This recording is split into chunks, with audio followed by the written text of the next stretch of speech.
Hey everyone, and welcome back to our DC Films podcast. This is episode 17, where there's no real set subject to discuss today, but there was a lot of news and pictures that have come out for Justice League today and in the last couple of weeks since the last episode we recorded. And today, as of today, it's officially 2 weeks before the release of Justice League, so why not take the opportunity to just talk all Justice League today? I know we've been kind of doing it the last couple of weeks, but now that we're getting that much closer to the movie, why not take the opportunity to talk about everything that's been coming out and the pictures that were released today, the posters, and things that have been said by Danny Elfman. We'll get more into those things. So joining me today are some very familiar faces. So if you guys want to each go around and introduce yourselves. Hello, I'm Artyom. You can find me as Grey Conglow on Tumblr. Hi, I'm Katie, and you can find me at Story Advocate on Tumblr. Sorry.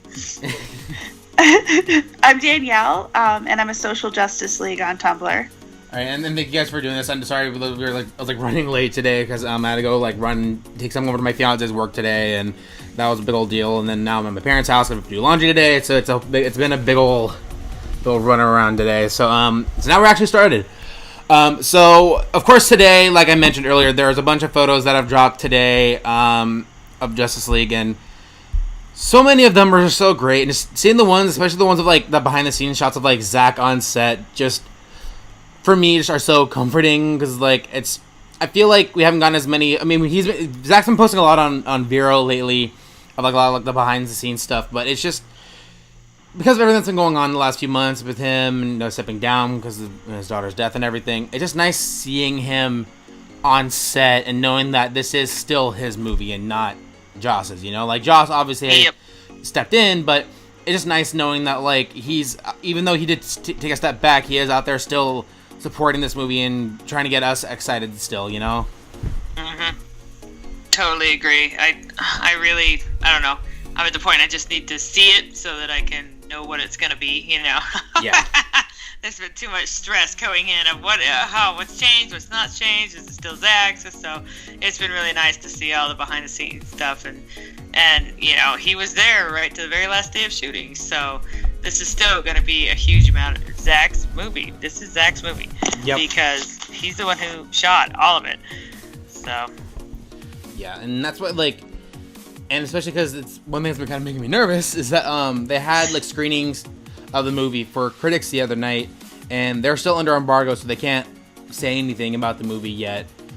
And I'm just so nervous because I know there's gonna be a lot of critics who are gonna be the people who didn't like Batman v Superman, and if they enjoy this, they're gonna give all the credit to Joss and be like, oh, Joss was the one who saved this movie. Joss was the one who made this film lighter and made it fun and funny and everything that we as critics wanted from this movie. And it's it's so this entire situation, I want credit to be given to Zach. Obviously Joss was helpful, and I'm not trying to discredit that part of it. But for me, I just want Zach to finally get the credit he's been due, because he got so much hate. I don't think for a filmmaker, other than maybe Michael Bay and maybe a couple of other people, I've never seen anyone else in the industry who just makes movies that get so attacked on a daily basis, really, that hasn't done anything bad. There's all this stuff coming out right now, especially about Brett Ratner and all these other people who are legitimately terrible people, and all of that hate towards them is warranted. But for Zach, it's just, I've never understood why people go to the lengths they do to attack the man, and I just want him to finally get a break. Honestly, that's just why seeing all this stuff and with all the critic screenings, I just want him to finally be celebrated for the great director that I think he is. I would deeply love that to happen, but I'm prepared for it not to happen because the press, and critics and moviegoers alike, stuff like that, they're not going to suddenly change their stripes. And when they have a perfectly easy excuse to give about why they actually enjoyed this movie and Joss's involvement, there's no way that they're going to turn around and say, yeah, Zach was awesome. And it's frustrating to me because way back, last year when they did set visits and stuff like that, that's when we got the feedback about Barry and Bruce meeting for the first time, and Barry, being like, stop right there, I'm in, and, being all cute and comical to start with. That's where somebody mentioned watching them film on the rooftop when everybody left, and Barry's like, whoa, that's just rude, and they talked about that surprise and everything. Mm-hmm. Some of these comical moments have been there since the very beginning. Mm-hmm. But, anything that's in there, I get the feeling is going to be attributed to Joss. Oh, thank goodness he came along and he fixed it, and he added some well-needed humor, and now it's good. Now we can like it. And I just don't think it's going to change. So I am perfectly willing and ready to defend. Sorry, go ahead, Daniel. The situation being what it is, with the recent reviews coming in on Thor Ragnarok, I don't know that I want good reviews for this film. I feel like good reviews are going to make me more nervous than bad reviews would, because I clearly am not on the same page as the critics. Like, that's fine, if they all really liked what happened with Ragnarok and everything, and it's really fine that they're really into the Marvel formula and that makes them happy, but it's gonna be an indication that this movie isn't what I wanted it to be if they really dig it across the board. If we get a lukewarm response, then I guess it's 50-50, but if critics come out and start praising Justice League from the gate, I really think that it's going to be more of a reflection that Warner Brothers is trying to spin Justice League toward the formula and that significant changes may have been made, than it is a sign that, they're coming around or something to whatever Zack's vision is or whatever the DCEU is trying to do. Okay.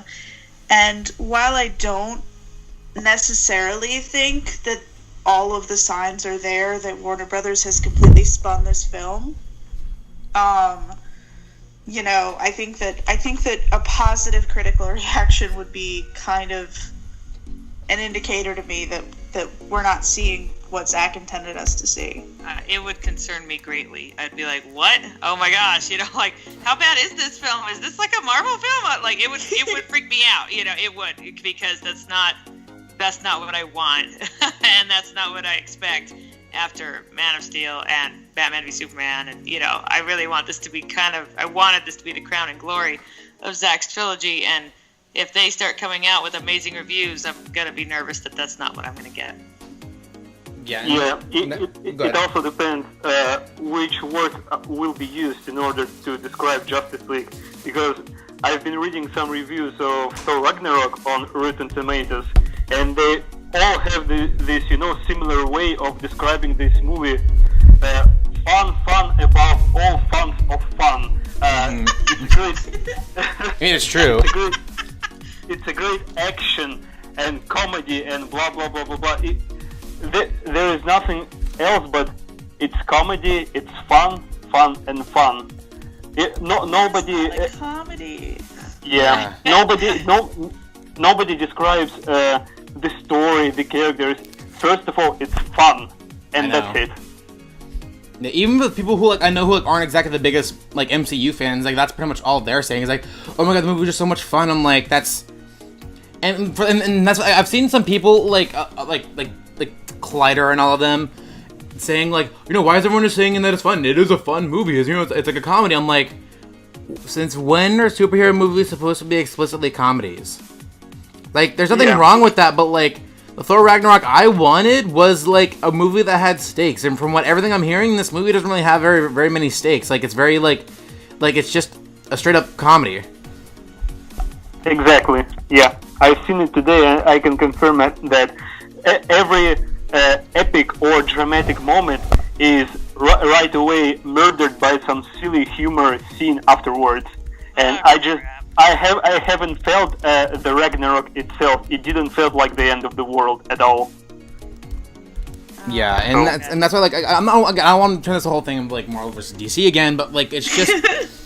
I mean that's always the conversation ends up being anyway, but no, it's Like, it's hard because there's nothing to compare. Like, that's the thing. There's nothing to compare the critical reaction to. Mm-hmm. Like, when we're talking about critical reaction, we really do kind of have to invoke the MCU because they're the only, like, actual competing property that's being reviewed actively right now. And if Ragnarok is going to come out a couple weeks before Justice League, like, it's reflective of where the critics are right now. Yep. It's reflective of where the genre is right now. And the genre, I think, is what I'm concerned about. The genre is my baby above all other things. Like, if the DCEU wants to start trying to fuck with the genre, I'm going to turn on the DCEU really fast because the genre is what matters to me. Like, that's my first priority. So, I mean, like, when I'm talking about critical reaction to the MCU, I'm doing so in a very concerned tone, and I try to keep that, like, it's a very concerned tone, especially when it comes to Thor. Thor is my favorite MCU character. I loved the first He's one. Absolutely my favorite Avenger. But he is my favorite Avenger because his movies are romantic, epic dramas. His movies are you know, like family squabbles. His movies are supposed to be about human relationships and you know, big epic Shakespearean tales, and I mean, like, he has a very specific thing, and it's a thing that, like, you know, the critics have been really hard on the Thor films. The box office has not been great for the Thor films, like, and it's a real shame because I think that those films were starting out everything that I wanted to see in the genre. I mean, like, I can't explain to you how excited I was after Thor 1. We went to Thor, and it turned me into an MCU fan. It turned me into a comic book hero fan, like, full time. You know, that's... It's very frustrating for me to talk about Ragnarok, but I don't want to use it to bag on the MCU. I want to use it to say, hey, like, I have concerns the same way that I would if the DCEU put out a movie like this about freaking Superman. Like, if the DCEU put out a Superman comedy, I would be just as angry. Oh, yes. I would say that's pretty much the same place I'm in. If the DCEU suddenly starts going a different direction, I'm not going to be as supportive or defend it as well. You know what I mean? This is what speaks to me. This is what I love, and them trying to adjust it or change it isn't going to guarantee that I'll just blindly follow. Like, for me, like, I don't necessarily mind comedies in the superhero genre. Like, if the character calls for it, that's fine. But if, like, for me, my problem is in Age of Ultron. Like, they were teasing Ragnarok back then as, like, this really dark and heavy story. And they turned that into a slapstick comedy with comic book elements thrown in. And that's okay for people who want to see that sort of thing, but, like, for me, you guys know by now, like, I prefer, like, the deeper and kind of, honestly, darker stories that these movies have to offer. And that's why, like, I'm not sure how serious he was, but Taika Waititi, the director of Thor Ragnarok, came out and recently said that, like, he'd be interested in doing, like, a similar take with Black Widow. Now, again, I'm not entirely sure if he was being serious or whatever the case may be. If that's the case, then that would honestly be one of the worst decisions Marvel's ever done. Yes. Because I can't imagine that story being a comedy. You're right. That would be very inappropriate. I just can't see that flying at all. I mean, I think that, like, past inappropriate, it would be horrifying. It would be literally horrifying. I can't imagine. I mean, we've been waiting for them to do a Black Widow backstory. I mean, like, you could probably do her in the present day, but, like, there's nothing about her character that's terribly funny. At all. Comedy. She's a tragic Avenger. Yeah. She's the most tragic Avenger. She's an Avenger because they ruined her life. Like. Yeah, and that's why I just, again, I don't mind comedy, but again, my thing, and also when I see all the reviews and literally all I see is this movie is fun and, like, big bold letters. That's, like, it's just, and also a lot of the reviews are, like, copy and paste from every other Marvel movie in the last 2-3 years. Like, there's nothing new being said. Honestly, I think Marvel plays it super, super safe. That's why Thor Ragnarok, I think, turned into a comedy that it was, because I think Marvel's, I think that was a bit of like how people saw Age of Ultron. Like, there was some I think that was the last Marvel movie that truly got any legit criticism. And I feel like since then, critics have been like super forgiving of Marvel. Like, I haven't seen like a single Marvel movie since then that's gotten any less than like an 85% on Rotten Tomatoes, you know, and like and not that they've made a bad movie since then. I'm just saying, like, the critics aren't being nearly as critical of those movies, which I think have very serious flaws. I think they're completely ignoring them because, like, oh, these movies should just be fun, and that's all I want to see at the movies. Like, but that's the thing. That's the thing that really bothers me, is not so much that what the MCU is doing, but that it's become the standard by which the genre is judged, which is, I think, one of the problems with genre in the first place, as a designation. Because when we're talking about telling stories, the idea of genre is so limiting. Because, like, it's good for, like, you know, figuring out what section of the video store to put your freaking movie in, but beyond that, it should not be something that filmmakers think about, that writers think about, that even producers think about. It should not be a thing that you think about until you're getting ready to market the movie. And I think this approach is backwards, and I think that the approach that we're taking is that a successful movie is in this genre is a movie that hits all the notes this genre is supposed to hit. And it's like, that's a great way to make a movie really predictable. That's a great way to stop innovation. It's a great way to lower the bar on the whole genre, and that's just horrifying to me. Like, that idea is just horrifying. As someone who really, really likes superheroes and really, really, really likes art films, like, there are very few films out there for me, and this kind of thing makes me feel like there will not be any more. This kind of thing makes me feel like it's over. The cinema landscape is changing a lot, and I don't particularly feel that it's for the better, and it's frustrating to watch. And it's just, yeah, and that's why, like, I love looking at, like, the DCEU films, for example. Like, it's hard to see where Justice League is going to go necessarily, but like looking at, like, Fox, like, I feel like Fox has taken some risks in the last couple of years between Logan and what we can see from New Mutants. Like, those are risky quote-unquote superhero movies. And look at all the praise Logan got for being the amazing film that it is. And I love that movie. And New Mutants looks interesting because they're taking, like, a comic book story and turning it into a straight-up horror movie. And that's this part of the genre that I love, is, like, being able to tell new, different, and exciting stories, and not just doing the whole 3-act structure, formulaic story, dumb humor kind of thing. That's not, like, that's fine for a couple of movies. I don't want to have that be the standard of what every movie is going to be moving forward. Yep. Like, and that's why, like, it's like, and because my biggest problem with like MCU movies is not that, again, I keep going back to this, but it's just like my whole issue is that, like, I feel like the stakes are never there. Like, in the DCEU, I feel like there are stakes. Like, looking in Wonder Woman, like, spoiler alert if you haven't seen Wonder Woman, but, like, if you look at that movie, like, there were stakes there. Like, Steve Trevor lost his life. Like, Robin Wright's character, Antiope, lost her life. Like, there are serious stakes. Like, major characters die in that movie. Whereas, like, in Captain America Civil War, the only real stakes are like, okay, Rhodey gets injured just to further Tony Stark's man pain. But he'll be okay, and he'll be perfectly good the next film. There's, nothing truly lasting happens. It's okay.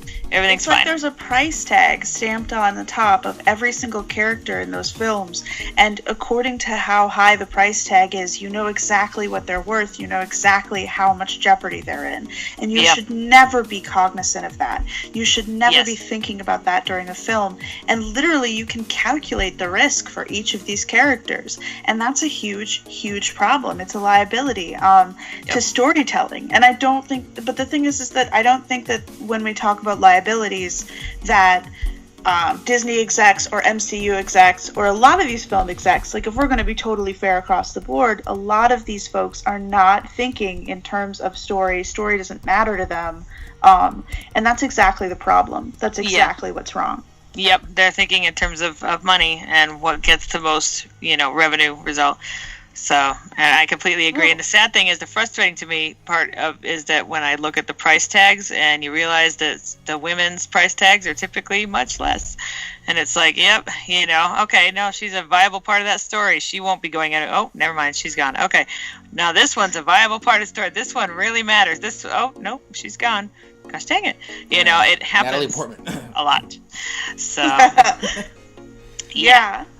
And I mean, like, that's the thing is that the reason that they wounded Rhodey is because they knew that Rhodey's price tag is lower. Like, that's the reason, like, they knew that we would feel like maybe Rhodey was in actual danger because Rhodey's price tag is literally lower than everyone else in the scene. Except Sam's, because, well, I mean, actually, Rhodey's is probably lower than Sam's. Like, if we're going to be totally fair, Rhodey's been much more sidelined than Sam has. That's the only reason that he was in jeopardy in that film, is because he was the only character that we would believe would actually be in jeopardy. Yeah. Yep. And that's, fair or unfair, that's just the reality of how that was always gonna play out. Like, of course there was a lot of speculating before the movie, because like when they showed that one part of the trailer of him like falling right before he gets injured, like we're like, oh, is he gonna die? But now I look at every Marvel movie, I'm like, none of these characters are gonna die. Like, and if they do, they're gonna have some way of bringing them back, because like, there's just, again, I think the stakes aren't there. And yes, you could say that the DCEU is kind of doing something similar with Superman, but like, that was an established storyline from the comics. Like, that is like they're not just like pulling something out of their butt and being like, oh, we're killing Superman and bringing him back for you guys. Like, that's not like something that it's established, like, comic book canon that they're exactly. And as far as I can tell, it is exactly the point that Zach is getting at. Like, that is an integral part of the story. It wasn't just, what can we do for the most angst that'll get the most audience reaction? It was really, okay, we're going to do this, and then we're going to move to there, and then this is going to happen, and then we're going to go from there to here. And that's, it really looks, I don't know, it seems planned to me.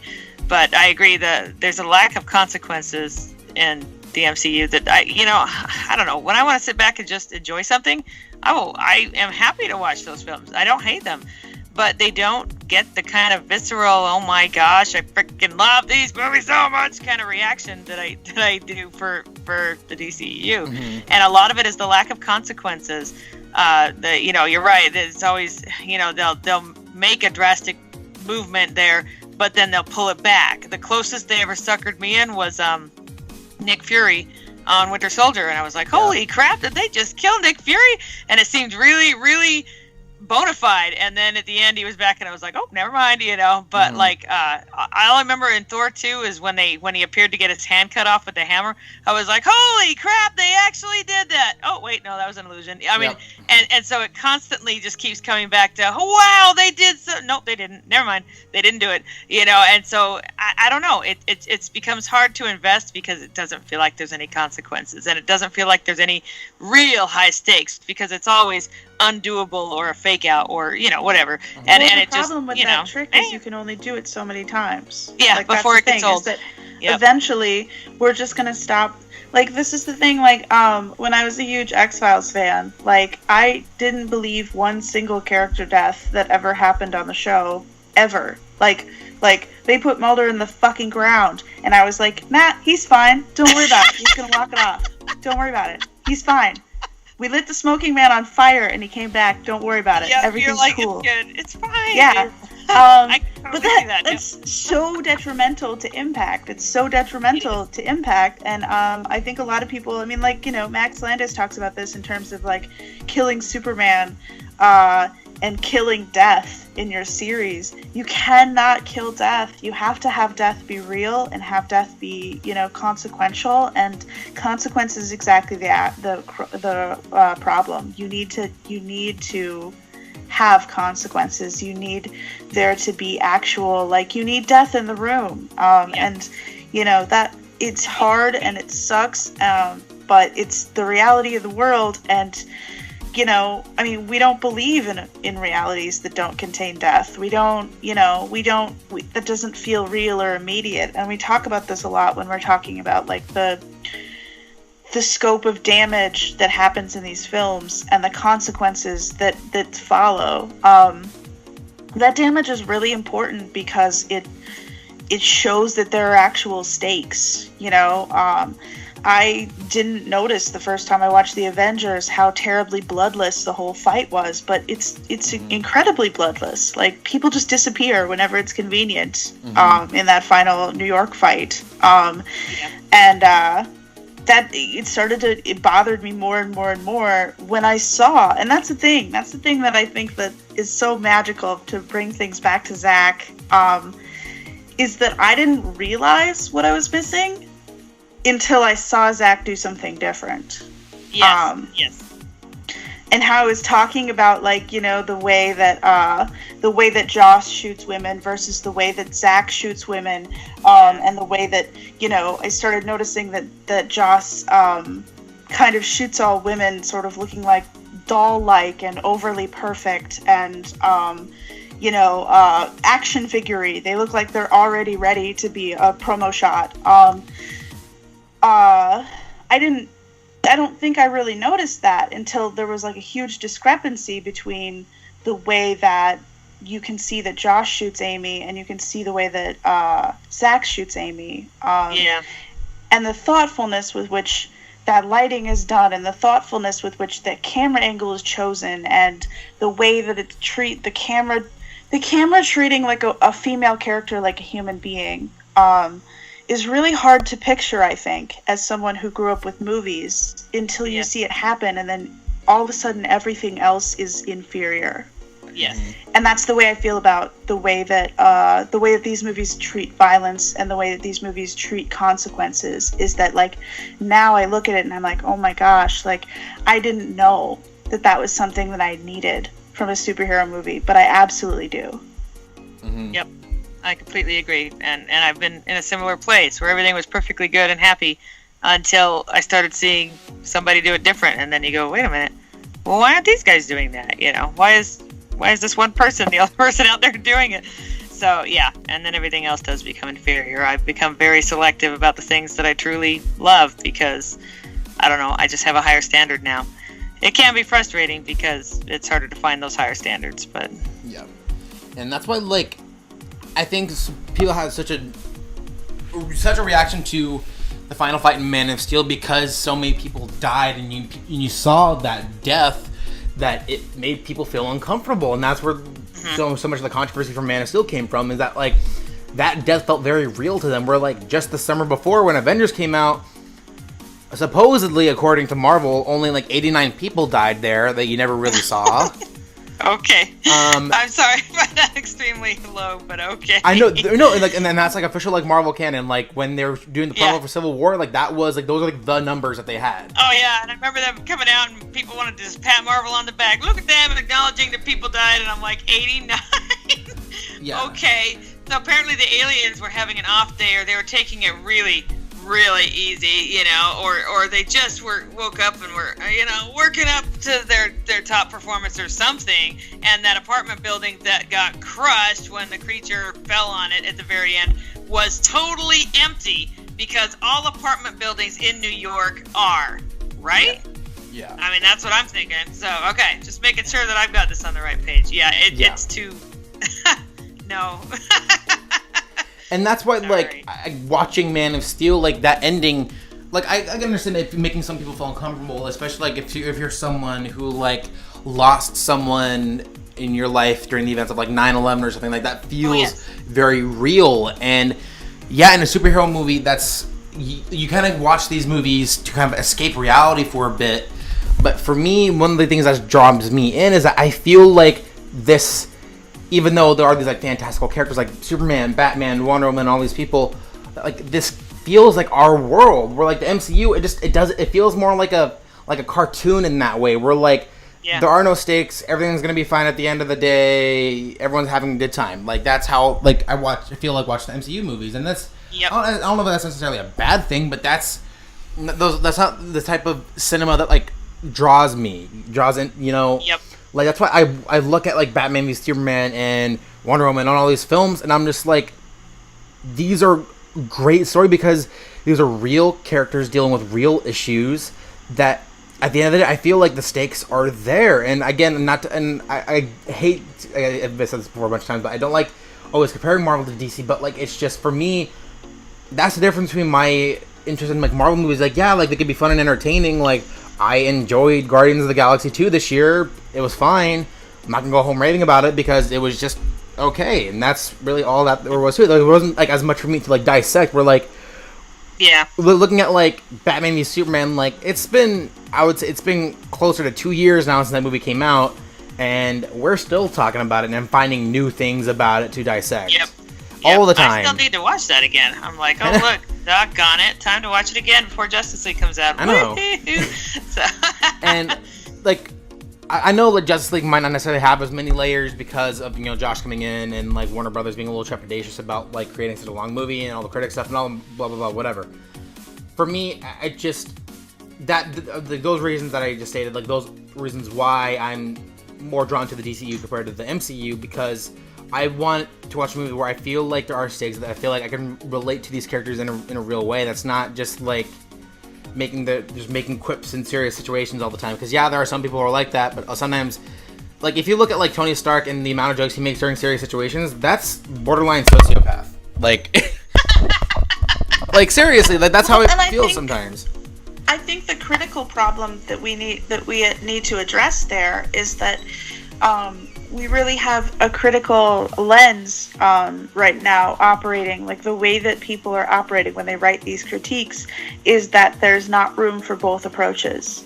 And that's the really big thing. That's the thing I take issue with, is this idea that like there's a right and a wrong way to make a comic book movie.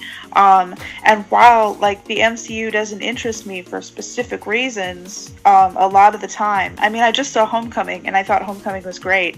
And it kind of made me feel like, you know, like there is probably a roller coaster effect, and these movies will be good and these movies will be bad, and there's not really like a downhill slide that's, you know, measurable. But the idea that like, you know, you need to like pick up the formula and get in line is a huge scary thing that could potentially ruin everything in terms of this genre lasting. And I think that superhero fatigue is only real so long as you assume that every superhero movie is the same movie. And people will obviously get tired of watching the same movie over and over and over again.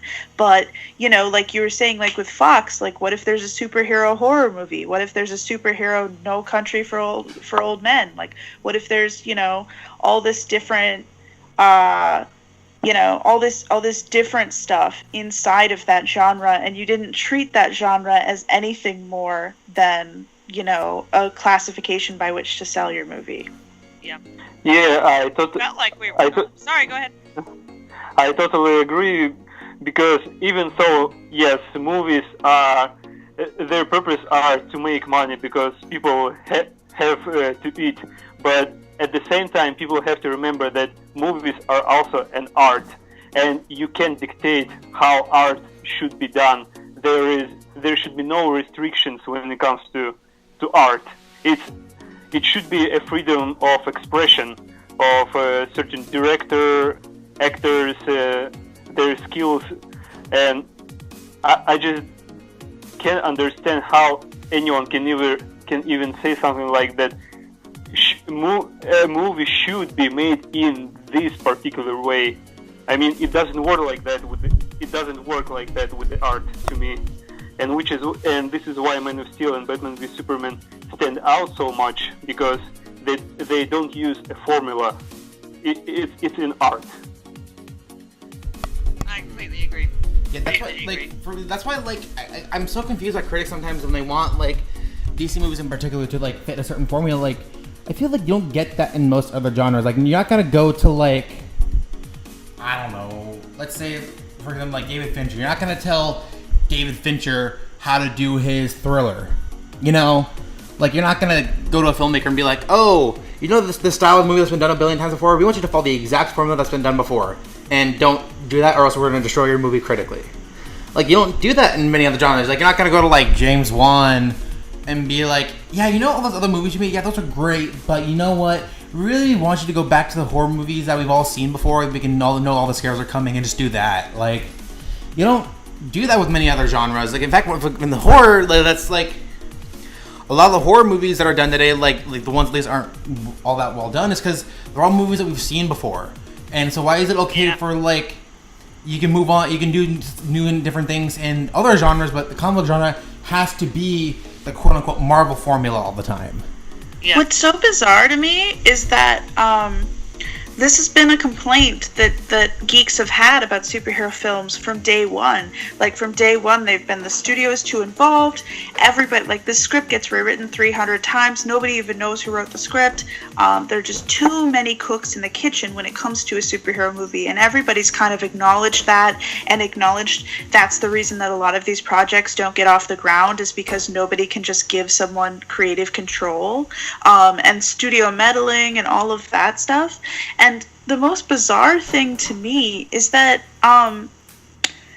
to my understanding, and to the public's understanding, this was going to be the cool thing that Marvel Studios was going to fix. Like, this idea that Marvel was this independent studio that was actually the comic book guys getting involved in the comic book movie making process and actually making, like, movies for the geeks by the geeks, and this idea that Marvel was going to be directly in control of those films, in a way that DC literally can't. Like, DC literally doesn't have the ability to jump over Warner Brothers and do what they want, which in some cases I think is a blessing. But I think, like, Marvel was supposed to be this, like, Marvel Studios was supposed to be that. And I mean, I think that, you know, we saw a really big change as soon as the Disney thing happened. Yep. And I think that, you know, like, I give Disney a lot of the benefit of the doubt, probably just because I was raised in a Disney household. But we saw a really, really tangible change, and studio involvement got a lot more hot and heavy, and directors started walking from projects directly after that started happening, and they stopped being able to attract the kind of talent they wanted to attract, because those kind of people want to have control over their own movie in to an understandable degree, and we went right back to formula. We went right back to the original problem that we had, which was that the people who love comic books aren't in charge of comic book movies. This has been a complaint since day one, and we're right back where we started, and it's so frustrating because it really felt like for a minute there that Marvel Studios was going to do something really cool and something really new, and I think for a while they did. I just think that it's over, and it sucks because we're having the exact same conversation we had 10 years ago, we had 20 years ago. It's the same old thing, and it's frustrating. I did not know that. That makes a lot of sense. Yeah, and that's why it's just, you're right. I think a lot of that came from exactly when you said, when Disney bought out Marvel. Because I'll say, like, I really enjoyed the Marvel movies up until Captain America: Winter Soldier. That was the last one. Like, I could really say, like, I had a great time with the movies. With, like, Winter Soldier is my favorite MCU movie, hands down. Oh yeah, it's a great movie. But since then, they've all really started to follow that formula, and that's been more of, like, Disney's way of saying, we know what worked in these movies, so we're just gonna keep doing that. Like, we're not, like, no more risk taking on blah blah blah. Like, yeah, they could take the directors of Winter Soldier and have them do Civil War and Avengers 4, but those directors who made such a great movie in Winter Soldier, yeah, they're there, but they're there under Disney's thumb. You know what I mean? Yeah. Like, it's like the creativeness that was there in that movie for me. Like, I don't think was there in Civil War as much, because I think that was a lot of, like, things culminating into this big, essentially Avengers movie, but they call it Captain America. And it's just, and that's why I think one of the reasons why Patty Jenkins ultimately didn't do Thor: The Dark World, because she was one of the directors lined up originally for that movie.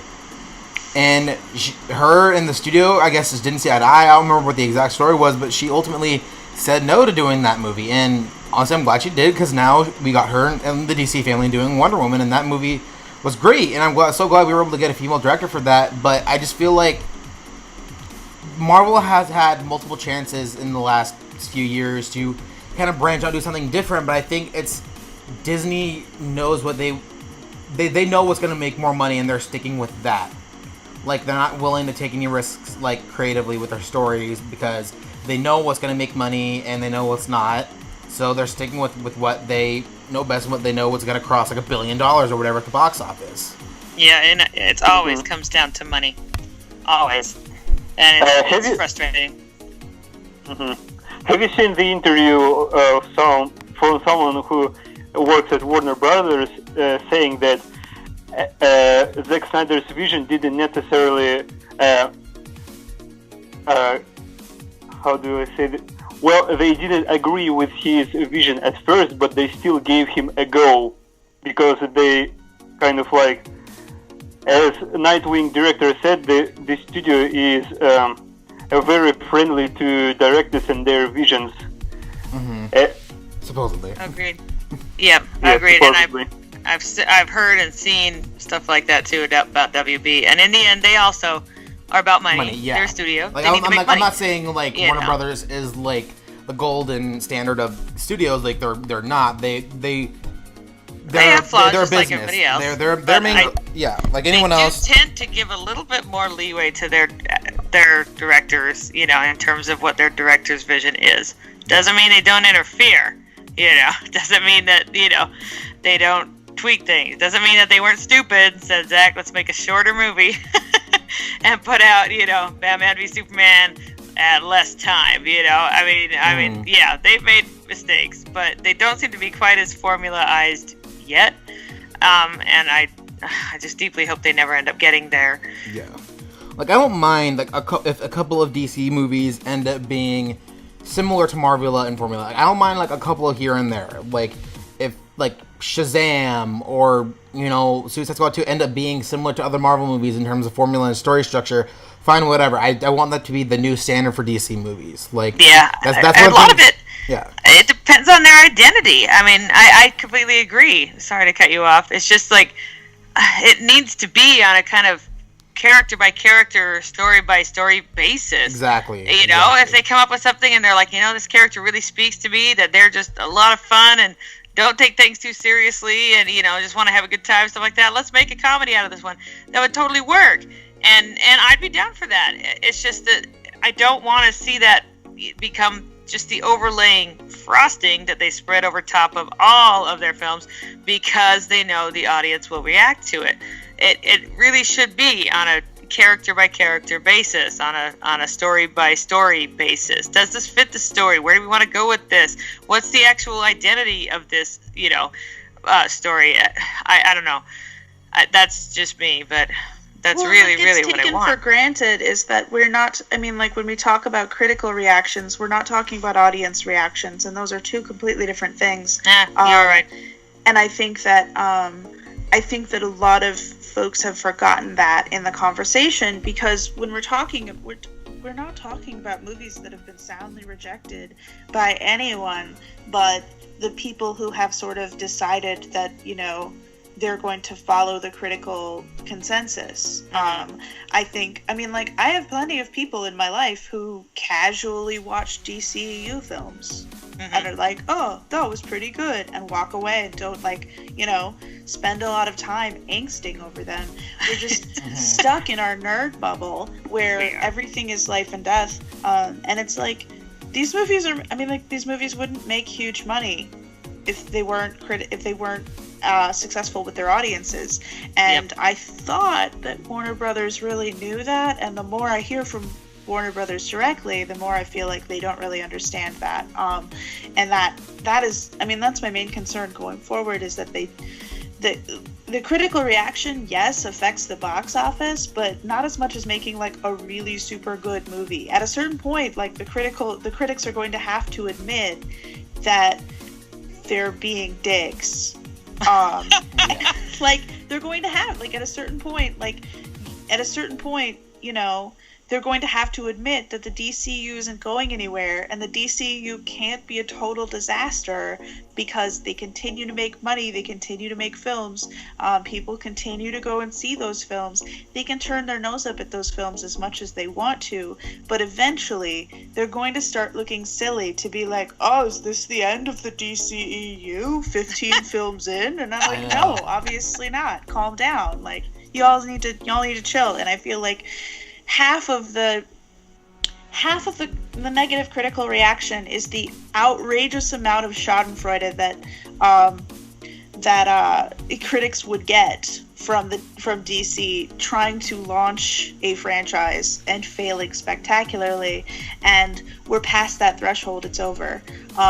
So they've lost out on whatever Schadenfreude they were going to get, on whatever glee they were going to be able to get out of that. And now they're going to have to start being like, okay, well, I'm going to have to continue to justify my hatred of these films, or I'm going to have to do something outrageously out of character and take them somewhat seriously. Mm-hmm. That's why, like, at this point, and first of all, to see some of these people who claim to not have a bias or whatever, and then they're the ones who are, like, invited to all these, like, Marvel press events and, like, all these Marvel exclusive things, and then get mad when DC doesn't do the same thing, and then they're like, oh, see, we don't have a bias. Like, why can't just DC just do exactly what Marvel's doing with the press? Like, well, just because Warner Brothers isn't trying to pander to the critics, that doesn't mean that you have to give them a bad review for it, Like, I just feel like there are certain issues that, like critics just want to be, like, pampered by the studios that they're seeing their movies, Like, that's why, like, at first when they did that set visit for Justice League, everyone's like, oh, see, and we get to talk about it sooner. Like, this is what DC should have been doing from the beginning and letting us talk about it. So that way, when the movie comes around, we know what to expect. It's just, it's frustrating. And that's why, like, even, like, now at this point with, like, the stuff that's been coming out, especially about, like, guys like Devin Faraci, Andy Signor, those guys who, like, quote-unquote critics come out to be truly terrible people. And it's just, why do I have to take some of these people's words seriously? Like, what justifies their opinion over anyone else's? Like, really? Yeah. At the end of the day, really, what makes them more qualified as a critic than any other person? Like, and then you can say, oh, but they see more movies. Yeah, I see like almost 30 movies a year. Like, yeah. And I know what I like and know what I don't like. So, and the same can be said for anyone who sees like a bunch of movies a year. Like, I can trust the opinion of someone else over him. Like, why do I have to always trust what the critics have to say also at the same time? I stopped listening to critics years ago for that exact reason. It was like, it just doesn't make sense. Back in the day, they used to have some kind of education for that, but that doesn't seem to be the thing nowadays. You just have to have like a YouTube channel or a website, yeah. Yeah, and then, but in the end, they don't really have a whole lot of knowledge about it. They just know what they like and don't like, and I long since have decided that I'm perfectly capable of deciding that on my own and just, going out and finding the things that I like and just walking past the things that I don't like. It's also become so subjective. Like, half of the reason that I have my students write a film review halfway through the class is just in order, half to bag on critics, because I love to just sit around and be like, hi, look at this critical analysis, look at this critical reaction, and how it has nothing to do with the film.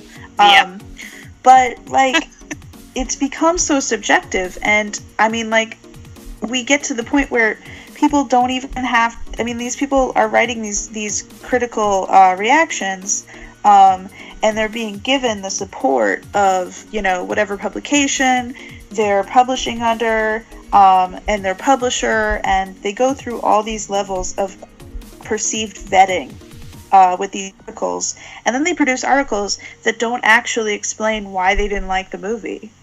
That actually just say, like, this is a terrible movie, don't go see it, this is a terrible movie. This is a terrible movie because other movies are better. This is a terrible movie. Like, it's terrible writing, and it's like, it's so, like, from the perspective of a composition teacher, like, it drives me up a wall. Oh, I'm sure.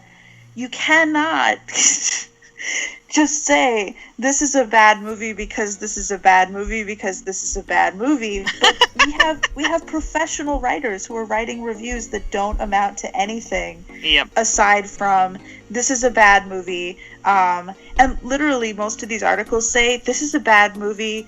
I'm not going to explain why because we all understood this was going to be a bad movie. And if you don't know why this is a bad movie, then you're stupid and you don't understand anything. You should just listen to me about why this is a bad movie. And it's like none of that was evidentiary. None of that had any support. None of that acknowledged the subjectivity of watching a film. None of that acknowledged, like, you know, who you are as a person. Like, honestly, like, if people don't start their Black Panther reviews with a big long sentence that says, like, I'm white as hell, my opinion doesn't matter, then, like, I don't understand. Like, you have to take your own subjectivity into account, and these people just refuse to. And that's one of the problems, too, with our demographics. Like, our film reviewers are overwhelmingly white. They're overwhelmingly affluent people. You don't get to be a film reviewer unless you already have money, because half of getting into these jobs is taking internships that are years long and unpaid. Like, the only person who has the ability to do that is already privileged by class. So we're talking about people who are coming at these movies from incredible privilege. And it's such a contrast to the people who I see, like, we have amazing people of color in our fandom right now writing these beautiful, heartfelt essays about what these films mean to them. I cry every single time I read one of them because it's just like, it's so important, and it's something that mainstream critical reaction is not going to get at because of the demographic that they hire. And I think that is something that we need to have a conversation about before we even start saying, like, you know, oh, well, you know, like, critics are this and this and that, and critics need to get better. Like, critics need to get fired for being shitty. Like, critics need to get fired. I mean, that should be as competitive as anything else. It's really, really disappointing. Half of what's really, really disappointing to me is just that these people keep their jobs after writing just like reviews that were reviews that to me like seem like they were clearly written beforehand for the most part. Yeah. And then just with details filled in. And like, I agree. There's very little actual thought put into them in terms of argument or backing up their argument. It's basically, it's bad because I say so. And, you know, you should believe me. There's too much pride and vanity in the system. Yeah. And what hurts a lot is that critics are probably writing their reviews after watching a movie just one time, which doesn't work with Zack Snyder's movies. It's because the more you watch them, the better you understand what he was trying to say. You pick up more details, and his movies are not something you write right after you walk out of the theater. Yep, definitely not. And plenty of the stuff we're getting nowadays is something you can watch once and assess pretty quickly because there's not as many layers to it, but that's not how Zach works, which is one of the reasons why I love him. So I miss the layers, I miss the depth.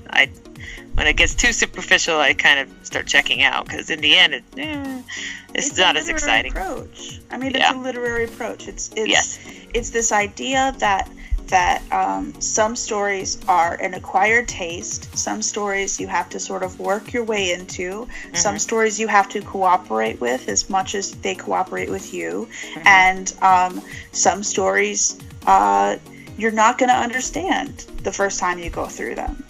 You know, I've read the Bluest Eye upwards of 17 times. And every single time I go through that book, I learn something new. But that's how literature works. Like it's how it's what elevates storytelling. And I think when you're talking about when you go into a movie and you're like, well, I didn't immediately understand what this movie was about. It's a bad film.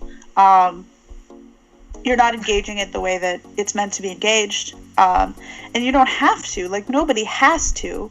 But wouldn't it be cool if we all tried? Like, wouldn't it be cool if we all sort of rose the bar on ourselves as an audience? If we actually sat down and we said, okay, well, I didn't really get that.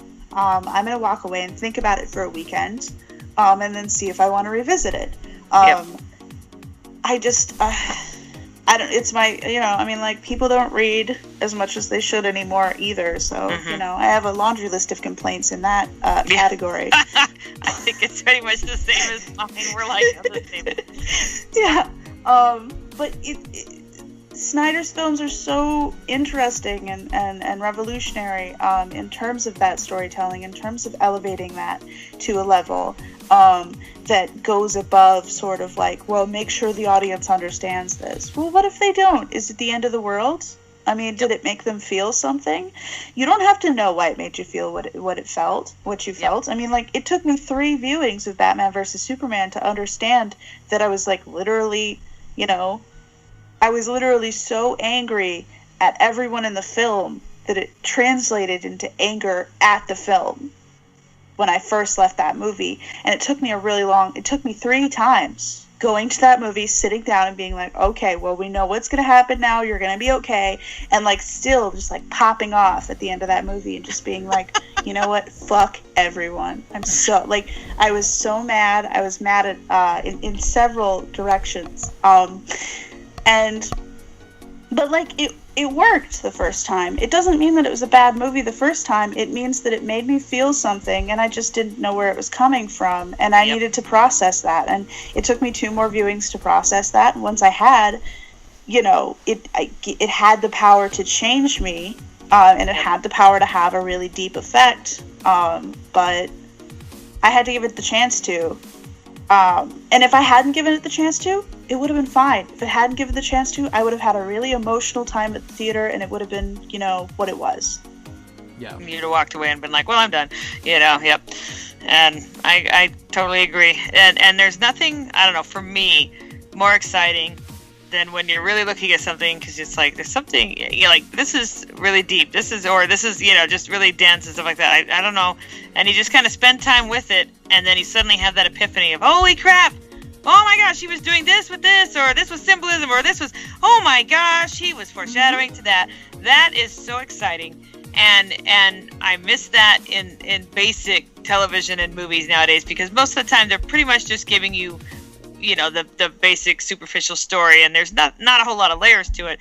But that is the stuff that I live for, and so there's nothing more satisfying. So valuable. Yes, so because valuable. you really does. It builds up your self-esteem, and it just builds up your excitement about the thing. If it's Holy never crap! happened to you, I highly recommend it. Oh, it's please do. It's like an organic high. It's beautiful.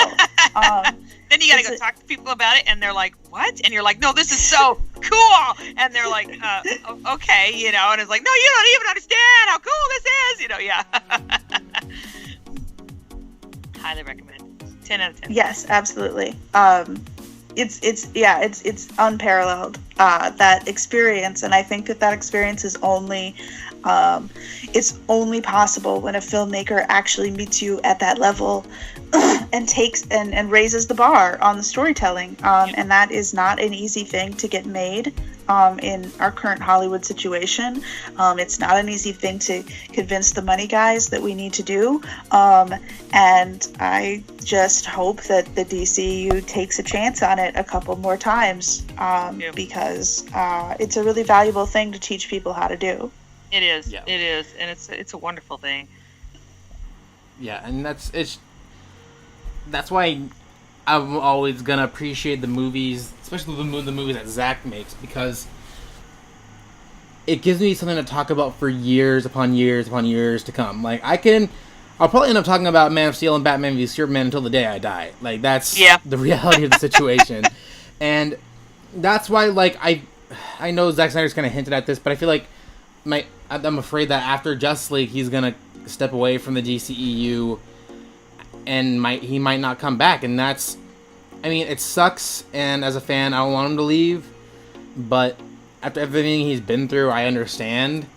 And I feel like the era of those movies being as deep as they are is kind of over, unless the one movie I am holding out. Well, there's two movies I'm holding out for in that aspect. In that, Matt Reeves' Batman and James Wan's Aquaman movie. Now, those are two directors I really, really enjoy. Like, I love James Wan's horror movies. It has been one of his that I haven't enjoyed, and for me, he's raised the bar in terms of horror movies. Like, I went to The Conjuring and Insidious, being like, ugh, like here, I'm just gonna watch these horror movies. Whatever, it's probably gonna suck. And those were great horror movies. Like, and they were both completely different from each other, and I loved them to death. Like, not to, never mind.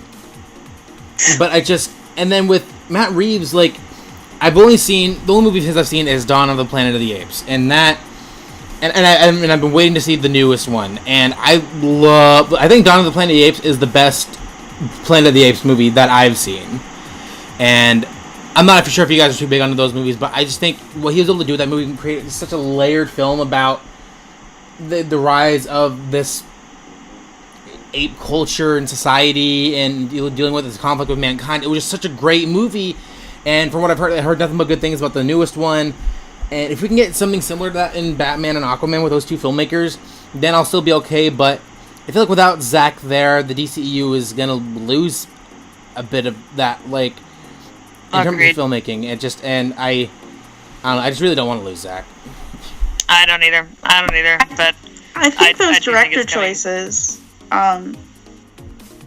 speak to something, and I think that if they keep following those directors and letting those directors have the lead, I think they could definitely pull out some really cool movies. But I haven't seen an inspirational director choice since then, and that kind of concerns me, because every time rumors come up, and rumors are what they are, rumors, and it's not necessarily a reflection of what the studio is actually thinking about, but the rumors that are coming up are just like blandy bland white dude, blandy bland white dude, blandy bland white dude, and I've just been like, why? Like, if this is, I think that a lot of that is just them, like, predicting what they think is most likely for a large film franchise that focuses on superheroes. But, like, why, after such cool, inspired choices, like people who do really, like, innovational things, especially James Wan, who would have been the last person I would have thought of. Would have been, like, literally just the last person I would have thought of in terms of Aquaman. Like, it just wouldn't have he wouldn't have been on my radar in any way. And I think that's what's most exciting about choosing him. After those kind of really cool choices, then to, I think that if we continue to make those kind of choices, that it's going to continue to be interesting. But I do think a lot of it seems like a lot of that influence is petering off, and I think that's my main concern. As far as, like, don't want Warner Brothers to be too heavily involved in these movies, and I also don't think that under any circumstances they should be calling the shots when it comes to choosing those directors, because I don't want to, speculate that those are things that I can credit Zack with, but Zack pulls these people in. Like, most of the people on this project have a story where they sat down with Zack in his office and he was like, here's the plan, and they were like, fuck, I totally want to work on this project. Like, that sounds amazing. Whatever his pitch is drawing in this amazing talent. And without that pitch, in the absence of that pitch, I don't know what the franchise is going to look like, and that makes me worried.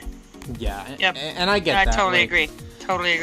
Like, for me, like, I do wish that Warner Brothers would choose, like, not that any of the directors they've announced for these projects, like David F. Sandberg or, Matt Reeves or James Wan, like, I enjoy what they've done. Like, with David F. Sandberg, the only movie I've seen of his is Lights Out, and I really enjoy that movie. But I do agree. I wish that, like, we would get more directors like Patty Jenkins, who, like, have done, like, maybe not necessarily, like, the biggest of movies, but have made an impact in the industry in some way with one of their films, and maybe choose not the most conventional choice, but allow for new and upcoming filmmakers who aren't just, you're right, just in mid-40s white guy. Yep. Yep. like people who bring like their own unique vision and creativity to the DC films, you know. And I do wish that we could get someone like an Ava DuVernay, or I don't know, like it's like there's any number of people who are coming up like you could pull in, or like I would have said Ryan Coogler, but he's doing Black Panther. You know, it's like people like that who I think could come in and tell great stories. And that's why like looking at like compared to maybe like the Star Trek franchise, like J.J. Abrams did Star Trek and Star Trek Into Darkness, and I enjoyed the first Star Trek in that series. Into Darkness not as much because I don't like the whitewashing of Khan played by Benedict Cumberbatch. But my favorite of the three is Star Trek Beyond, and that was directed by Justin Lin, and he brought something new to that movie. And to me, if you can get maybe like him or someone like that in these movies, who again maybe isn't like your typical like list of like top 5 directors working in Hollywood today who happen to all be white men. Yeah. Like if you just bring someone new who can tell these great stories, who isn't necessarily conventional, I would prefer that over choosing like I don't know, like some of the choices, like bringing in like a Joss Whedon for Batgirl, or like some of these other people who are on everyone's lists for doing these like big blockbuster movies. Like get someone again new and different, and who's gonna bring their own sense of style to the movies. That's not what everyone expects of them, you know? Yes, I completely agree. We have tried and true directors in the genre, and then we have directors who've never even thought about doing a film in the genre. And I you know, as much as I appreciate the tried and true directors, and I think that a lot of them have really really cool things that they do and really good things to contribute, I'm much more interested in the people who haven't ever thought about it, who haven't ever like considered it, who all of a sudden are like, hey, would you like to make a Green Lantern movie? And they're like, what? Like I like Green Lantern, but what the fuck are you talking about? I make romantic period dramas. What exactly, are you know, like that is much more interesting to me, like because these stories are different genres. That's the thing that really grinds my gears, is that these stories are different genres. Like I'm working through a lot of the comics right now, and like the mid 90s, because like that's kind of where we find ourselves in the DCEU, and all of these are different genres. That's the reason Justice League is such a crazy, trippy book that doesn't make any sense ever. Which like is the reason I love JLA, is because like every once in a while it's just like, oh yeah, reality got broke, and also there are pigs in the sky, and and you know, and Kyle Rayner is phased halfway between dimensions, and we all need to figure out if it's more important to put him back together or remove the pigs. So everybody scramble. But like that kind of stuff literally happens. Like that could have been the description of a typical JLA adventure. But the reason it happens that way is because it's inexplicable that these people get together, because all of their genres are so different, all of their stories are so different. And if you treat them as uniform, you're just saying that capes and tights are all the same, and none of this has any kind of nuance. And every single one of those stories is a different genre. I would say from artist to artist, from writer to writer, those stories change genres. They're very fluid. And what if the films were that way? What if the films didn't have that sort of like, you know, hard structure? I would just love to see, like, you know, I mean, bring back freaking romance comics. Like, bring back romance comics and make them live action films. You know how, oh my gosh, I could sell the crap out of that. I have an entire legion of ladies in my current composition class who are just dying for more Thor, because they really want him to make out with Jane some more.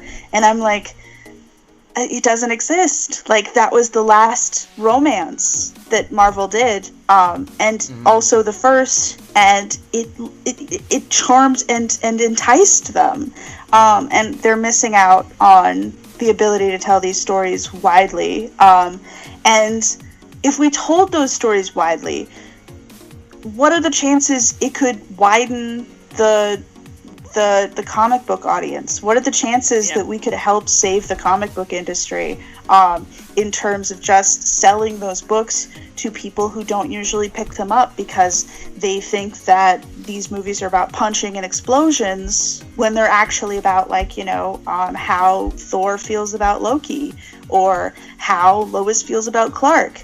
All of those things are, equally important in the comics, and they're given zero weight in the adaptations. Yep. In the movies, I felt like we were getting a little bit of that here and there, but then it quickly faded as everything settled into formulaic. But way back when, I was impressed at how Winter Soldier seemed so much like a political thriller. Yep. I mean, it still had the comic element, it still had plenty of action and stuff like that. I mean, don't get me wrong, it was a comic book movie, except the fact that he was framed and the whole government was searching for him and everything, all of the different political intrigue in there. I was like, holy cow, they made a political thriller. I was impressed. The Dark Knight is like a crime drama from hell. I mean, it's basically just a mafia film in disguise. I mean, and I love it. I love that, it's totally cool. But I agree that all of these stories have different genres and they have different feels. And I really get kind of bummed, and you're starting to make me even more bummed as you elaborate, and I go, oh, crap, you're right, that they are really going, okay, so now they're all squish comic book movies. And it's like, no, but that's not, they all have a different identity to them, and they all do have a different genre, a different feel, a different type. I don't like the idea that my beautiful big romantic Shakespearean movie, the first Thor, has now been taken and shifted into Guardians of the Galaxy, because Guardians of the Galaxy is awesome, but they are their own thing. And it shouldn't be taken and then just blanketly applied over everybody else's character, because that's the formula that worked. It's really okay, keep them who they are, but like Thor is not that, and I don't want him to be that. I was really enjoying what they were doing with him, so yeah, there should always be a bit of individual identity, and I so want to see that reflected in their choices of directors and stuff. If I remember correctly, this is hearsay because it's been so long since I've seen it, so don't come after me if I'm wrong, but I'm pretty sure that I read somewhere that I think it was James Wan, said that when he was approached to do a movie for the DCEU, they talked about it and this, that, and the other, stuff like that. He was like, okay. And they presented him with two. They said, you could do Flash or you could do Aquaman. And he went, ooh, I want to try Aquaman because the underwater world and all that kind of thing is really exciting to me. And they said, okay. And so, like, honestly, that is really exciting to me that you're right. They're drawing in people who are not typical blockbuster / comic book movie directors and going, what if you put your spin, your personal director identity on this tale, and we think it would fit either one of these. What do you think? I mean, I love that, and I would like to see them continue. I don't want to see them just go the safe route and choose all the quote safe ones that know what they're doing and basically are just kind of churning it out and going by the numbers, because I get bored of that really fast. It's cracked. Yeah. It's genius. And it's the long game, in my opinion. It's playing the long game because these films are going to last. And we say that again and again, but it's true. It's true. Yeah. It is true. I so wish if Warner Brothers brought back sisters, formerly brothers Wachowski, to make a comic book superhero movie. I so miss the Matrix franchise, and it would have been so exciting to see these two people to make a superhero movie, because Matrix literally shook my world back in the day. I couldn't believe that they... I hope you all have seen Matrix, right? Because I'm going to bring up some spoilers right now. Yeah, I've seen them all. I have. I was so shocked that they actually had the balls to kill two main characters at the end of the franchise. Trinity and Neo.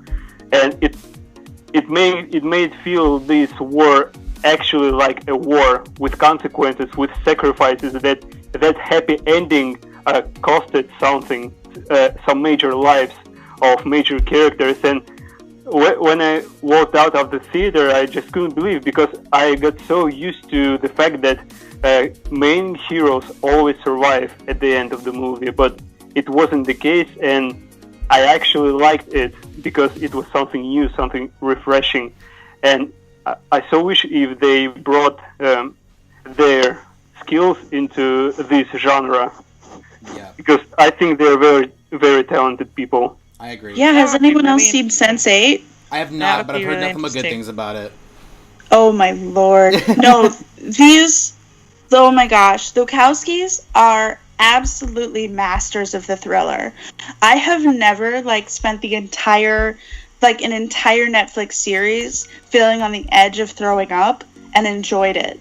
Spent the entire time just being like, I'm gonna throw, I'm gonna puke, I'm gonna puke, I'm gonna puke, oh my god, this is terrible, I'm gonna puke. And then getting to the end and being like, there's not gonna be any more? But I need more. But they're doing a final movie or something, right? As a series finale because they can't. I sure hope so. Yeah. But they're just it's so effective, and it's just they absolutely know how to do suspense and I'm a person who gets really easily frustrated by suspense. If you pull out the suspense for just a minute too long, I get angry, and then I'm like, well, screw this movie, I don't care anymore. So I'm really sensitive when it comes to mystery and when it comes to suspense. If I feel like you're taking advantage, of my edge of my seatness, I get really mad and I disengage. They do such the balance is fantastic. The way that they sort of string things out is fantastic. I was completely invested in that series, and part of it was just that they picked all the best actors I'd ever seen in my entire life. But they would be a fantastic. I totally agree. They would be a fantastic choice. I'd love to see what they would do inside this universe. I'm not really sure what that would look like, and I feel like Warner Brothers would have to give ground on the queer issue. But if the Wachowskis want to come in and make something super gay in the DCEU, I'm not going to complain. I'm probably going to go find them and kiss them both on the mouth. Cause someone has to break that boundary. And it apparently sure as hell isn't going to be Deadpool. So, figure it out. It's time.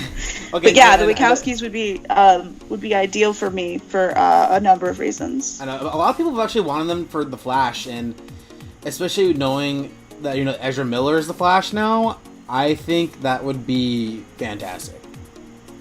Yeah, that would be a really powerful weight on the side of we need all the queer characters right now. Yeah. Because now speaking of them, I know be a lot of magical gay energy on that set. Oh God. That's a great phrase. I love it. I know we're already super far off topic, but while we're heading that way, have any of you guys seen their Speed Racer movie? No, I haven't. No, sure I missed that one. Oh God, that is honestly one of the most underrated movies I've ever seen. That movie was just so visually stunning. I mean, what else do you expect from the Wachowskis? And that movie bombed big time. But I think that was also because Speed Racer is a property it's super old, and even I'll admit when it was coming out, the marketing wasn't exactly the best, and I think it was a pretty big bomb for Warner Brothers. But that was such a great movie, and if you guys haven't had a chance to check it out, I definitely think it's worth watching. Yeah, I absolutely didn't see it because of my lack of reference for the original property. So I've only watched... That was my only reason. Yeah, and my thing is, I've only ever watched a couple of episodes of the original series, and even then, the movie does a fairly good job of it's an origin story, but also not. It's they go through all the motions of kind of who Speed Racer is, so you don't necessarily need to know everything about Speed Racer before going in. So excellent. So you can go in pretty blindly, and I think you'll have a great time. I love that movie. But yeah, that's just what I want to say about the Wachowskis. But and I'll also say Matrix Reloaded and Revolutions, I think, are also criminally underrated. I don't know why those movies get as much hate as they do. Super underrated. I think just because people thought that The Matrix was just so good on its own. I've been in a film class where the professor they trashed the 2 because he thought The Matrix was so good and that didn't need sequels, and they ruined the mythology and all that stuff and blah blah blah by just turning into a sci-fi franchise. Then I'm like, well, it's, yeah, you could say that, but that doesn't mean they're bad movies. Like, yeah, like I still do not understand. I didn't even, because at the time because my parents had both movies, and at the time everyone I ever talked to about those movies back when I was like 8 or 9 when those movies came out. Like, everyone, I remember those movies were talked about nonstop. Everyone loved those movies. So, like, when I became an adult and everyone was like, oh, those movies are awful. People don't want to acknowledge those movies anymore. I'm like, what? Like, people hated those movies? Like, that's not what I remember at all. Like, but yeah, so we totally went off on a tangent for a bit. Bandwagon mentality. Yeah. I mean, in terms of, like, I think that the last two movies really follow through with their vision, and their vision is fucking kooky. Like, their vision is weird. And you have to be on board to kind of be like, okay, well, I don't really understand where you're taking me, but I'm willing to follow. And I spent a lot of time on the internet when that third movie came out, not necessarily defending the whole movie, but defending the choice to kill Neo. I think it was one of my historic fights with my father. Was just sitting down and being like, no, Neo has to die. Here are the reasons. Like, they're great narrative reasons to kill Neo. There absolutely are. But as long as before we move on from the Wachowskis, I just want to throw out my tether for Jupiter Ascending, which is criminally underrated, and everybody who went and watched it and hated it is my enemy. And like, if you don't enjoy self-insert furry fanfics come to life on the big screen, then I don't know, I guess you hate fun. Because I just think you take that movie for what you take all of it. I mean, I believe you take movies for what they are, and Jupiter Ascending is totally underrated, and also a great movie for little girls. Honestly, if you have little girls in your life, that's how I would apply that movie, because it's beautiful and they love it. Very cool. I think there's a lot to be said for, like you were saying, where it's viewers sometimes they'll see the first installment of something or the opening part of a story, if it's a multi-parter, and kind of decide in their own heads without even realizing it where they think it's going, and then when it doesn't go that way, they get really upset. And again, you're right, they destroyed the mythology, they changed it, they totally lost track, or they're just awful. But in the end, I find I get a better response out of myself, whether or not I liked it, or even if I can just look at something and assess it without going, well, that was bad, and walking away, is as you said, to go, well, I'm not sure where we're going, but I'm going to go with you. And you just kind of reserve opinion, kind of hold on until the end.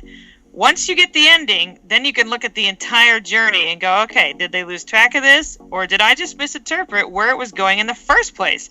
Were they always headed this direction and I just didn't know it because of, my life experiences, the way I've been trained with the media I've watched, the societal expectations, you name it, whatever. Did I not understand where it was going?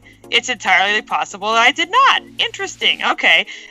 I don't know. It makes for a far better viewing experience for me to be able to do that than to go, wow, suckage, and walk away. Or to be like, well, they obviously created this story, but they have no idea what they're doing with it. They're bad. And so, it's weird, but it works for me. So, anyway. I think it takes conscious effort to watch a film that way. I really do. I think that everything about the way that film culture is right now guides us toward this idea that everything has to feel eventual and everything has to feel like it was always supposed to happen, and we're very invested in interestingly enough, we're very invested in this very ancient idea of sort of like destiny winning overall, and if it doesn't feel like destiny, then the end of the movie is wrong.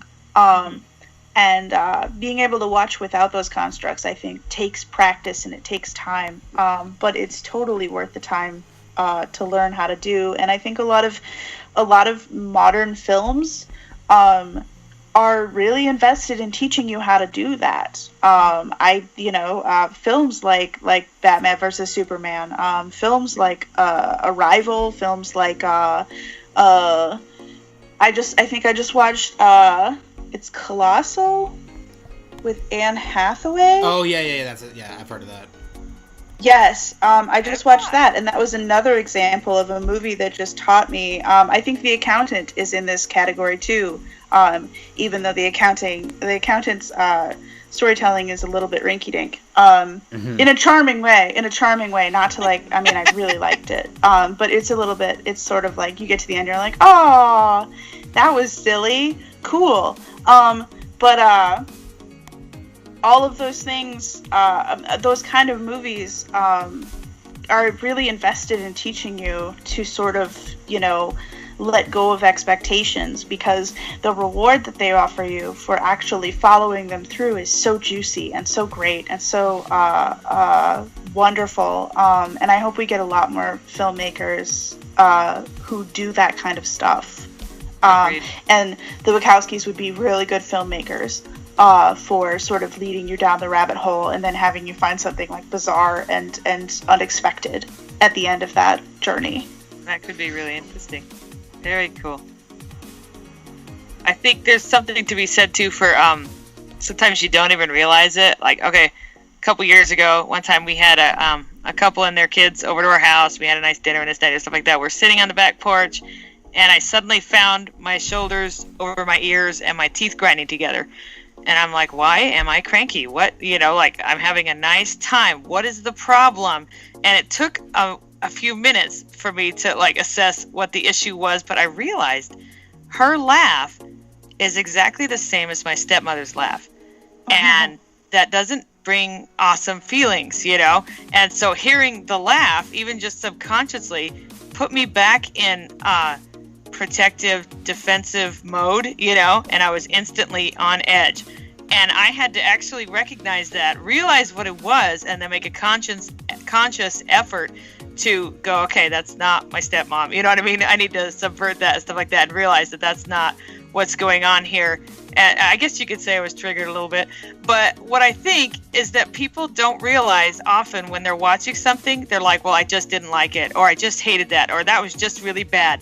Often they may not even realize why they don't like it, or if it's like, I don't even like that actor. Well, maybe they remind you of somebody in your life that you never really liked. Maybe there's something about the way somebody works their mouth, or the way that they walk, or the way that, something that really bothers you because it relates to something else in your life. And if you could find the time and the energy to kind of search through and be able to tackle some of those things, you may realize that it's not really that person's fault, and oh, this isn't nearly as bad as I thought it was. I'm just having an extremely visceral reaction to something that has happened in my life. And that's what trigger warnings are for, if you don't want to be triggered by something, really horrible that has happened to you or that triggers you, don't go here, because you won't like it and it will ruin the story for you, because you'll be like, well, I'm too visceral now to really be able to do anything with it. And so, but often I find if I talk to people long enough, that's what they'll come out with. Well, I just really hate that person. Why? Well, because they remind me of so-and-so. There you go. Okay. But are they? And so I think there's so many different reasons why people can just look at something and immediately write it off and go, well, it's bad. But if we spend the time to actually look into it and assess it, we may discover what it is. My husband hates a certain movie. I can't even remember what it was, like 10 years ago. We had an argument after it and everything like that. He despised it with a passion. And it was like, why do you hate it? What's the problem? And it turns out that his cousin was a truck driver, like a couple years after he graduated high school. He was like 20-something and got murdered on the highway. This is why he didn't like that movie. Oh, fair enough, honey. You don't ever have to like that movie, but at least you now know why. And he won't be turning around to people and saying, I hate that movie. It's bad. Don't go see it. He'll say, that movie's just not for me. I can't hack it. That's okay. And I think the more that we can find those reasons and kind of put them together, I don't know, the more informed we'll be in our recommendations or just our expression of why we didn't enjoy it. That's okay not to like something. It doesn't mean that it is automatically bad. And we really, really need to get away from that mindset where we can just pronounce something bad and have it be so because we said so, because we are so amazing that our word is law and it's bad. It's really bothering. It bothers me. Yeah, I'm the same mentality of like, if I really don't like a movie, like I'll have my reasons for it. Like if anyone knows me on a personal level, they'll know like I have like 2 movies like I absolutely despise with every ounce of my being. One of them is a little unfair because it's not necessarily made for me. Okay, but the first one, Transformers 4, is the worst piece of garbage I've ever seen in my entire life. I haven't seen that one. And it's so sexist and the writing's awful, and in the middle of it there's literally this entire like Bud Light commercial in the middle of it. I'm not even kidding. And I'm just like, oh my god, why am I watching this? And I was watching it with my stepmom and my little brother, and halfway through I'm just like, this is so bad. And it's like, and I give most of the Transformers movies a pass because I still find enjoyment in most of them, even though there are a lot of sexist things that Michael Bay does in his movies. Yeah. Like I still found enjoyment in those movies on the first couple of viewings. But the fourth one was just it was just so bad, and it was just, I'm just like, no, I cannot defend these movies anymore. This is it. Like, I crossed that line of now I fucking hate Michael Bay. I'm done. I'm done with him. And the other movie, just for me, that, again, this is one I was saying is a little unfair, is Frozen is Frozen is one of those movies that I just, everyone and their mother was talking about how good it was and blah blah blah, and then I'm like, okay, and then I watched it one time, the only time I've ever really watched it, and I'm just like, what is the point of this movie?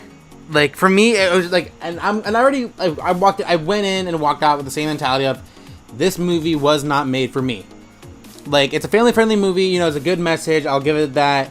There's decent songs in it, but for me, it's just, I didn't like how the songs, I feel like, played more of a role in the movie than the actual story did, and I just didn't like how the movie was written. So for me, like, anytime I see them, like, when I see the movie everywhere, and I feel like we're oversaturated with Frozen material, like, for me, it kind of annoys me because it's like, again, like, little girls can love the movie, or kids, whoever, I don't care. Anyone else in there can love that movie. Just for me, I don't like that movie at all. Like, and it's funny because my fiance and I just went to Disneyland this past weekend, and right now they have like a Frozen show over there, and we sat down and watched it, and it's fairly good. I mean, it's like condensed to like an hour, and it was fine. Like as a show, like it was very well done, well choreographed, and well performed. But still, for me, it just, like, that's one of those things, like, for me, like, it's just, I don't like the story, I don't like most of the songs, just because I've heard them played to death. So that's for me an example of, like, a movie, like, movies that, like, I truly don't like, but I'm not gonna be like, those are objectively bad movies, but I can say that about Transformers, because I could care less about Michael Bay. But with Frozen, again, one of the first things I said going in and walking out, this movie was not made for me. This is not my kind of movie. I'm not going to give crap to anyone who enjoys this movie because it's not, first of all, I'm not the intended audience necessarily. Yep. So, like, I appreciate that. I love that you recognize that, and that's what you come out with. And it's not, well, this is horrible, this is bad, don't ever see that movie. It's just, A, it wasn't made for me. B, I don't really like it, and that's okay. You're entirely allowed. That's, completely within your rights to go, yep, that's just not something I enjoyed. And I'm not going to endorse it because I didn't enjoy it. Fair enough, that's okay. So I totally get you there. I can't think of a movie I despise off the top of my head, but if you gave me long enough, I'm sure I could come up with something. Mm-hmm. But I do know movies that I got done, I went, that did nothing for me, and then I just kind of leave, so. Yeah, and I'll always, like, and again, very few times I really, hate certain movies, but those are just two examples of movies that I really, really don't like. I hate so many movies. I hate just hundreds of films. Like, I can probably, but like, they're very hard to think of for me because, like, what's really weird to me about people who, like, need to dwell on it and need to proclaim this is the worst movie ever and it's a total failure, is that, like, those movies don't stay with me. They don't interest me. And after I stop watching them, it's over. So, like, it's very strange to me. Like, if I really sat down and thought about it, I could probably come up with a list of upward of 1,000 films that I have watched that I thought were total garbage. But, like, it's not a priority to me to make sure that everybody knows they're garbage. It's much more urgent to me to be like, no, you see, like, everybody in this room needs to watch Colossal right now because it's just, it's freaking fantastic. And that feeling is just, I feel like that's just a much more important feeling to indulge than to just, sit around and just be like, I could be mad at Michael Bay for the rest of my life. He made a Ninja Turtles movie. That's enough. I'm very angry with him. But it did, I watched it and I was like, oh, this is terrible. Cool. Okay. And then didn't think about it again. Like, exactly. I don't, unless it's in front of me, I'm not actively thinking about it. And I think that this is probably a little condescending, but I kind of worry about people who are thinking about that stuff. Like, I kind of worry about them. I'm like, why is it so important to you that everybody know that this movie is so garbage? Why is it so important to you? Because, like, the movie didn't do anything to you. Like, it really didn't. Like, in an objective fashion. Like, it didn't really do anything to you. I don't understand what the hang-up is. Like, I feel like movies that I love did do something to me, and that's the reason I want to tell everyone about them. It's like, I'm like, no, like, what I really want is for you to have this experience too. I might warn people off a movie, but only if it comes up. It's a very weird perspective for me. It happens every single time someone comes into my space to trash Batman versus Superman. Yep. Because every single time I just sort of blink at the things. I blink at the message a couple times. I'm just like, what's up? Like, what's wrong? Are you okay? Do we need to check in? Are you drinking enough water? Like, what's happening that exactly makes you need to, like, come into this space and be like, Batman versus Superman was a terrible movie. Okay. That's definitely an expression of a feeling. I'm sorry that it hurt you. But, like, it's just a film. Just a movie. I know. Find what you love. It'll make you way happier, guys. It will. You just go find the stuff you love, get all geeky excited about it. It's okay. Just don't. Yeah, I just don't see the point in getting all negative. I don't know. It does nothing for you. Yeah, and that's what. Well, on the other side, like, I've talked shit about the MCU quite a lot more than anyone I know, and I talk shit about Whedon quite a lot more than anyone I know.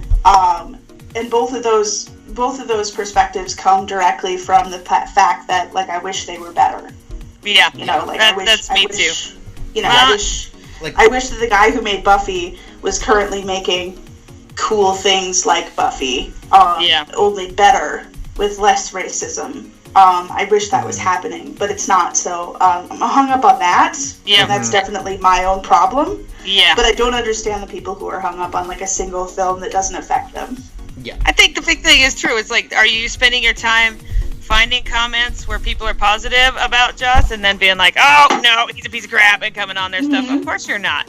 And to actively search out those opportunities to be negative like that, or even if it comes past on your dash, be like, well, I gotta say something, that's where it's like, guys, are you okay? Because, it really is a matter of, just roll your eyes and keep scrolling. Go find the thing you love. Go onto the gift set of the movie you really adore and be like, woo, get excited about that. It's okay.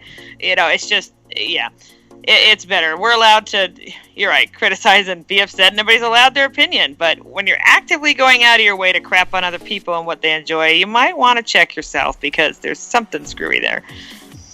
Yeah, and that's what, But sorry to interrupt, but go ahead. Have you ever experienced that, when you see a certain movie and then you ask yourself, how could anyone possibly like that? Because this is what I felt after watching The Last Airbender by Shyamalan. And because we had I get first, though. Like, we were ruined forever, Yeah, I guess it comes because I had something to compare with, and after cartoon, this movie is just, it can be possibly liked by anyone with conscience, with mind, or you have to completely ignore the cartoon's existence, and maybe then you somehow might manage to enjoy with this movie. But I don't know, that movie was just that bad. I can't understand how it can be liked at all. Have you ever experienced something like that? Yeah, I think we all have. I will say with that one, or even with like the Harry Potter films and stuff like that, when you have something that comes up first that you dearly love, and then something comes after it that, is supposed to be as good because it's based on the same thing, but it misses the mark, you can't help but be disappointed because it's like, why would you prefer this over that? That's just silliness. That is absolute silliness. All I can say is that maybe if nobody's ever seen Avatar: The Last Airbender and just meandered into the theater and sat down, they might be like, that was cool. The effects were decent, Oh, I pulled a Sokka there. But, and then leave. But I agree. I just don't know that I can see so many people being like, holy crap, that was the best movie I've ever seen, and I just got to go shout to the world that this is the best movie ever, I don't know. So, in his defense, I will say that the studio interfered greatly. So, okay, I'm done. I'm trying to think of one that upset me, but that feeling is so fleeting for me. Can I say I feel that way about Tyler Hoechlin Superman? Yeah. I'm just playing, having a little fun, but like for me, I've had very few experiences like that where I can say maybe like what I just said about Transformers 4 maybe, but for me, I mean, even walking out of The Last Airbender, because I saw that, and I think I saw that, and what else did I say? I think maybe that and Kung Fu Panda 2 back to back one day. My gracious.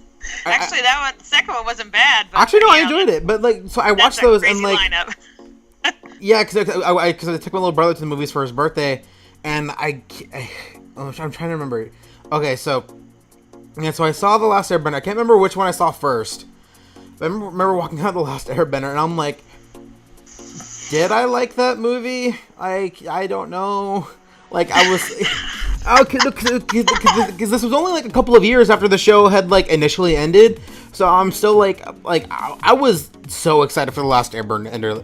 You guys have no idea. For the movie, I was too. I really was. And I saw that movie, and for a while I was like, it's not as bad as everyone thinks, and now I'm just like. I had that exact same response. I'm like, it's not that bad, But yeah. Yeah. No, it's hard sometimes when you got that excited to process all the way through the feelings, Yeah. I mean, guys, come on. Earthbenders were imprisoned on Earth. What the hell? And and then also the fact that it took 8 Earthbenders to move one rock. Yeah. That was. Yeah. I mean, and casting wise, they cast. I can understand sometimes it is hard to cast talented young kids, but the kid that got to play Aang or Ong. That freaks me right out. Every time they said their names, I'm like, "What? It's moving." That movie, looking back on it, I could go on a whole rant about how mad that movie makes me. Yes. Oh yes. And we've gone really off topic this episode. Don't have a plan. This is what happens. Kangaroo Jack. That's the only one I can think of that I saw the entirety of Kangaroo Jack in theaters, and I cannot imagine the person that movie was made for. I don't know who they were, who they could have been. I don't know. I don't think they exist. That's probably the one movie. That's at least one of them I definitely watched, and I was like, nope, that's probably the one movie that was made for 0 people who exist on the planet, because it was real bad. I enjoyed it when I saw it. Really? Okay, but also, I was a kid. I was a kid when I saw it too. Oh, well, that's not for everybody. But that's the thing, though, is that like it might have been like for one particular, kid. It's just you, Nick. That's it. I will say for Tyler Hoechlin's Superman, I admit I kind of hate him too, and most of it though I know exactly where the anger comes from. The anger comes from the fact that they had a perfectly good and wonderful Superman model to take from, and they went ahead and regressed him and made him just unbearable because apparently the DCEU one was not good enough, and Tyler just reflected all of the things that make me angry about Superman and the way what people expect of him. It's perfectly okay to rip a guy's heart out of his chest or something like that, and then tell him to sit down and think about what he did. What? But it's not okay for someone to duke it out in the middle of a city with a guy who's equal powered, you know what I mean, and maybe have some collateral damage, when he's doing his best to just fight this one person. He's got to keep this one person occupied before he goes out and kills everybody else, and that's not okay. And it was like, okay, well, that's the thing the that I try to hypocrisy remember. was so huge. I was like, I'm out, and that's why. So it's less him and more just the whole mentality around it. That was it for me. So yeah. That's the thing that I try to remember when I'm watching that particular Superman is that, I am bringing a lot of baggage to viewing this. Like, I am bringing a lot of, my own personal junk about, the reactions to specific criticisms that that the DCU has taken, and the fact that, I'm putting all of that on Hoechlin's performance. And I think, when I'm watching it, I think that's a little unfair. But, also the writers on Supergirl are fucking hacks. And they suck. And I hate them. Yeah. And they really screwed the pooch hardcore. So they've done some really, really, really bad stuff. So it's a balance thing, because on a certain level, I really, really, really do want more Superman on TV, and I think the actor's up to the task. I just think the material that's being written for him, and the way he's being directed, is very, it feels mean-spirited, it feels spiteful, it is. I honestly think it is disrespectful to someone else, and I think that is shitty. Because the thing is that there's nothing objectively wrong with portraying Superman in most of the footage. Like, some of the stuff, I think, needs to be edited whole cloth out of his portrayal on Supergirl, because some of the stuff is just beyond the pale. But it's a serviceable version of Superman in many moments of that performance. It's just that the fact that it feels mean-spirited, it feels petty, it feels directed directly at people who are in their industry and working for the same company, and love Superman way more than they do, obviously. It's been made very obvious that they don't care for Superman a great deal in this series. I'm not sure they care for Supergirl a great deal either. But I just think that attitude really spoiled that particular incarnation for me, because I'm just it just feels ill-intentioned. It feels like their intention is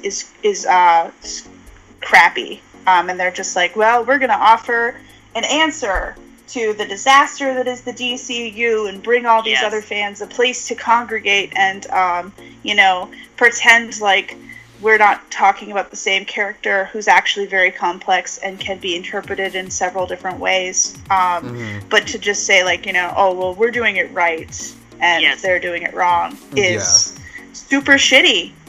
There's no way around it. It's super. You're right. It's super That's exactly what set me off. It was like, well, I'm out. You've lost me now, because I can't do that. Especially when Henry Cavill. My gosh, that man is so sweet. like, interviewers have deliberately tried to ask him questions to get him to bag on Marvel, and he never does it. Yeah. You know, he is so gracious. He tries so hard, you know, to be kind about everybody, even the competition and those who are, you know, really being wankers to him and stuff like that. He really tries so hard, and I so appreciate that. There's no limit to the depth of my appreciation for that kind of behavior when you're in the public eye, because I feel like that's what I would want to do, and that's really what I want people to do. And so when I actually see it, I'm just kind of amazed and impressed, and I really appreciate him for doing that. Candace Patton does the same on The Flash. You know, they're just wonderful, beautiful, gracious people at heart, and those are the ones that I'm really like, okay, now I'll fight to the death for you. You know, like, you know what I mean? Nobody better come for you, or we will have words, because no, you know, that kind of kindness is not just automatic anymore. And I really, really appreciate their attempts to be gracious and kind in the face of all sorts of nastiness, you know, because that's just how they choose to present themselves in the world, you know. And so after that, then you'll turn around and just crap all over him with this? What are you doing? You know, don't do that. Even if it's just we're taking a different route with Superman, or we're doing a little bit of a different interpretation, whatever, you know, somebody who fits a little bit better into the Supergirl world we've built, that's cool. Yeah, but that's fine, yeah. I agree. The mean-spiritedness, the pettiness that came out of it was like, oh, well, you've lost me. You know, I checked out immediately, you know, yeah. There's no artistic respect, and that has been true since Man of Steel premiered, in my opinion, that there's no artistic respect for this interpretation, and it gets to the point where it just makes me judge the people who can't at a basic level just respect that somebody, you know, put in a full effort and interpreted it differently than maybe you would have. I don't buy a lot of that stuff. I think that most people who have criticisms for the DCEU actually haven't really thought through how they would do it, and whether or not that would be financially viable or successful on a narrative level. But that's an entirely different thing. Yeah.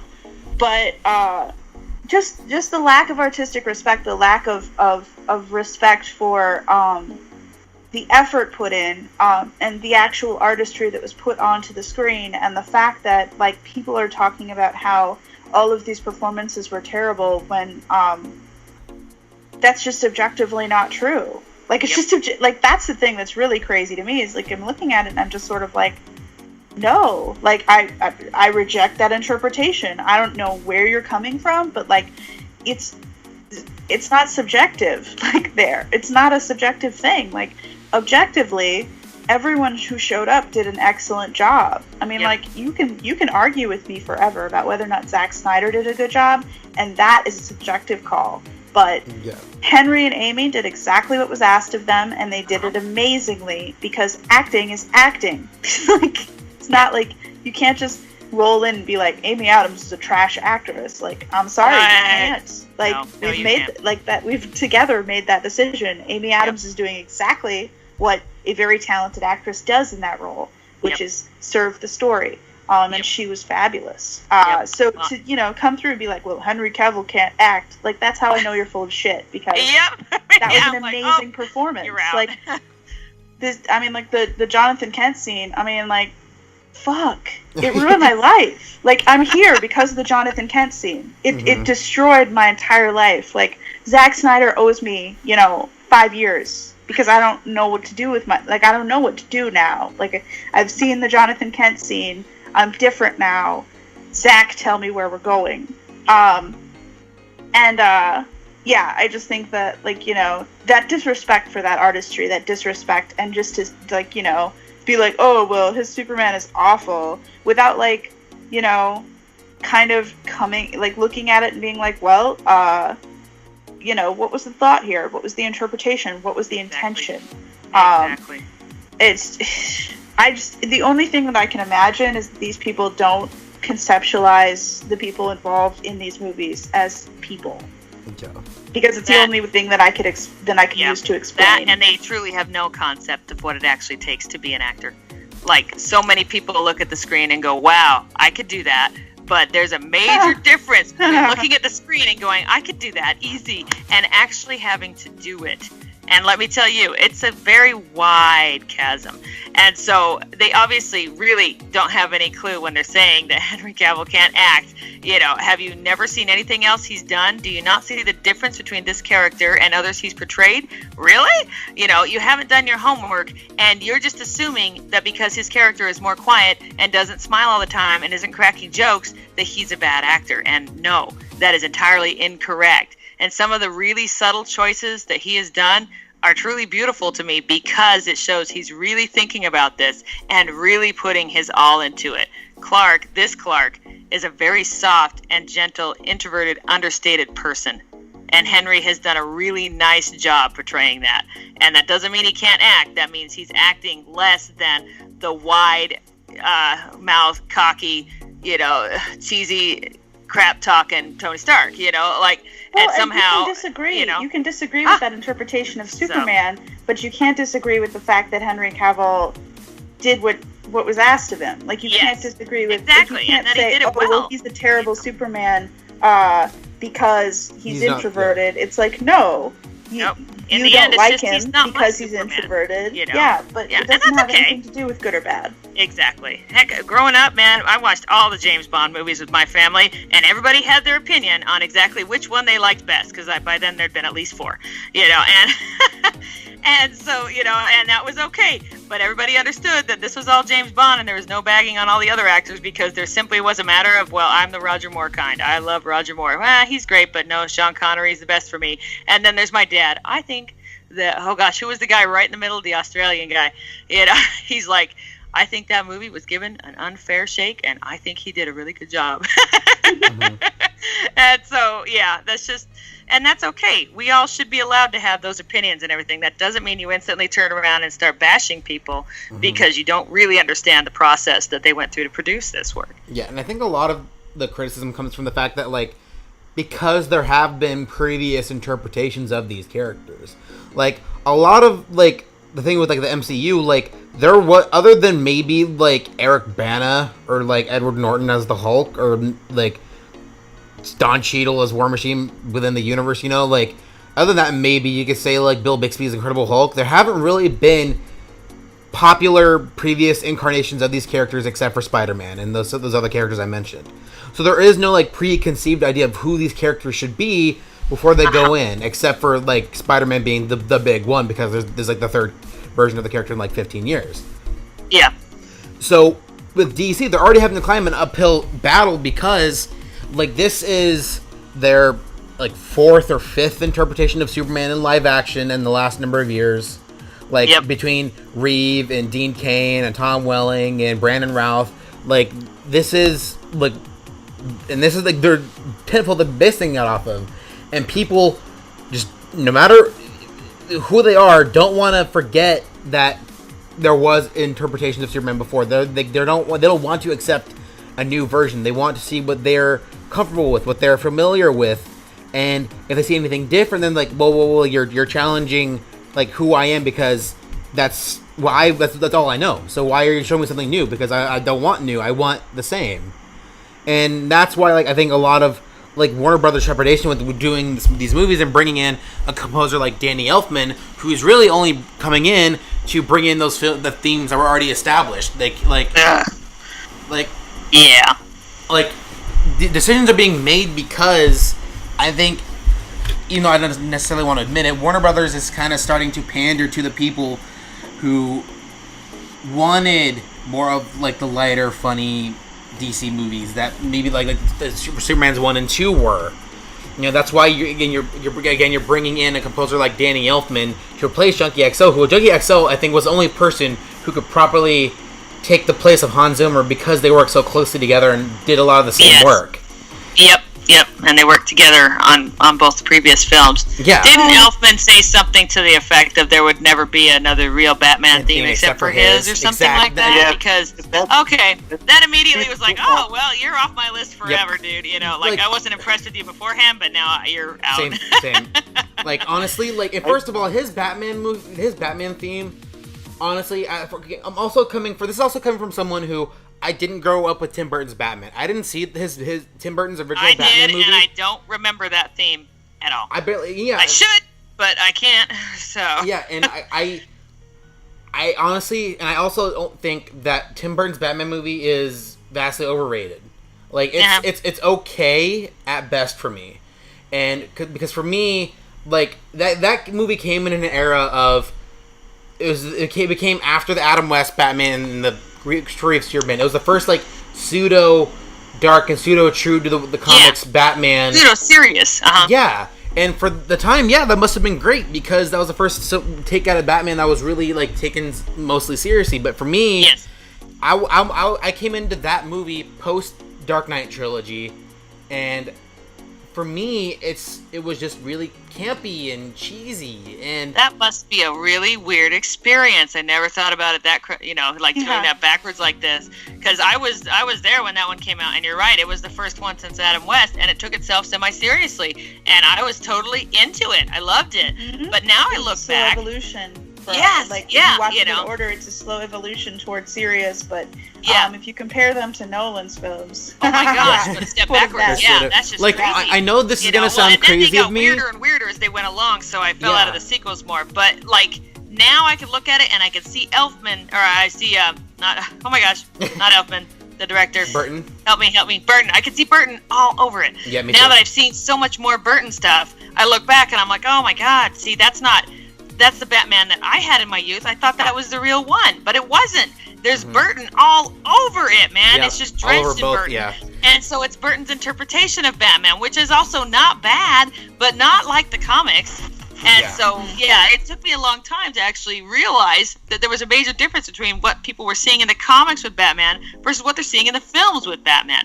And so, it's been a really interesting experience for me. And I'm sure that must have been jarring for you to go backwards. Yeah, like, what it was. The heck is this Especially crap? because, like, for me, it was one of those situations where, like, everyone was telling me how good it was and how it changed the genre at the time and blah, blah, blah. So I'm like, okay, cool, awesome. So, like, this was a bit of my own fault, too. I went in with all these preconceived notions of what the movie was going to be, and then when I walked out of that movie, I bought it on DVD, so I didn't walk out of anything. But when I was done with that movie, I'm like, that's not what I expected. And that's all. And again, I'm going into that movie with an idea of what it should have been, and that's also my own fault for why I didn't enjoy it as much. I didn't let it tell the story that I wanted to tell, because and also it doesn't help when everyone says, "Oh, this movie's fantastic," and like when they're telling you how it's going to be before you see it. For me, it wasn't those things for me. Like, and it's funny because I saw Batman Returns, the sequel. I saw that one as a kid, and that one was just really weird. Nasty. Yeah, it was just... Penguin was too gross. There was too much just nasty like blood. That, honestly, that was a Tim Burton movie if I've ever seen one. That was... Oh, yeah. Like... Go ahead. I mean, the comment that Elfman made, it just literally pissed me off because he sounded so egocentric and unprofessional. I mean, and he compared his theme with Star Wars and Indiana Jones, but he probably missed the point that Star Wars, for example, is a singular franchise. There is no multiverse or Elseworld concept like comic books have. And just like in comic books, there are different writers, artists, and designs for every character, and every writer and artist are trying to bring some of their personal touch to the character, but saving the core of the character. And in exactly the same way, to me, composers can bring their own touch to the character and create their own themes for different versions of the character. And this is exactly what was with Batman in live action. We have multiple versions, like it's a multiverse, Elseworld concept, but in media industry. And so, to me, there is Michael Keaton's Batman theme, Christian Bale's Batman theme, and Ben Affleck's Batman theme. He doesn't have a single Batman theme to me. And just to say that there is no other Batman version but mine is just so.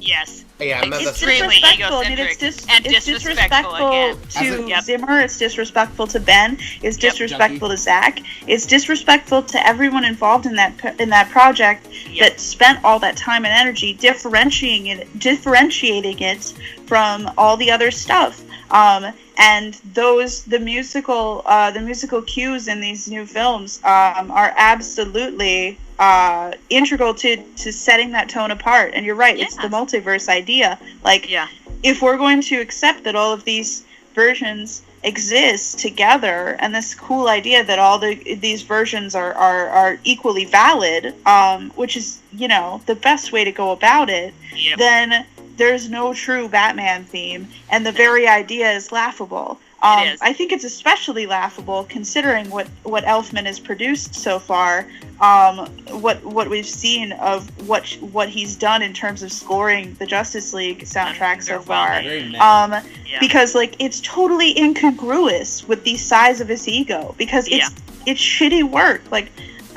It's underwhelming. It's it's not severely. It's not bad. It's just not nothing's happening. It's not even it sounds like he did a passable job, and it's maybe not remarkable.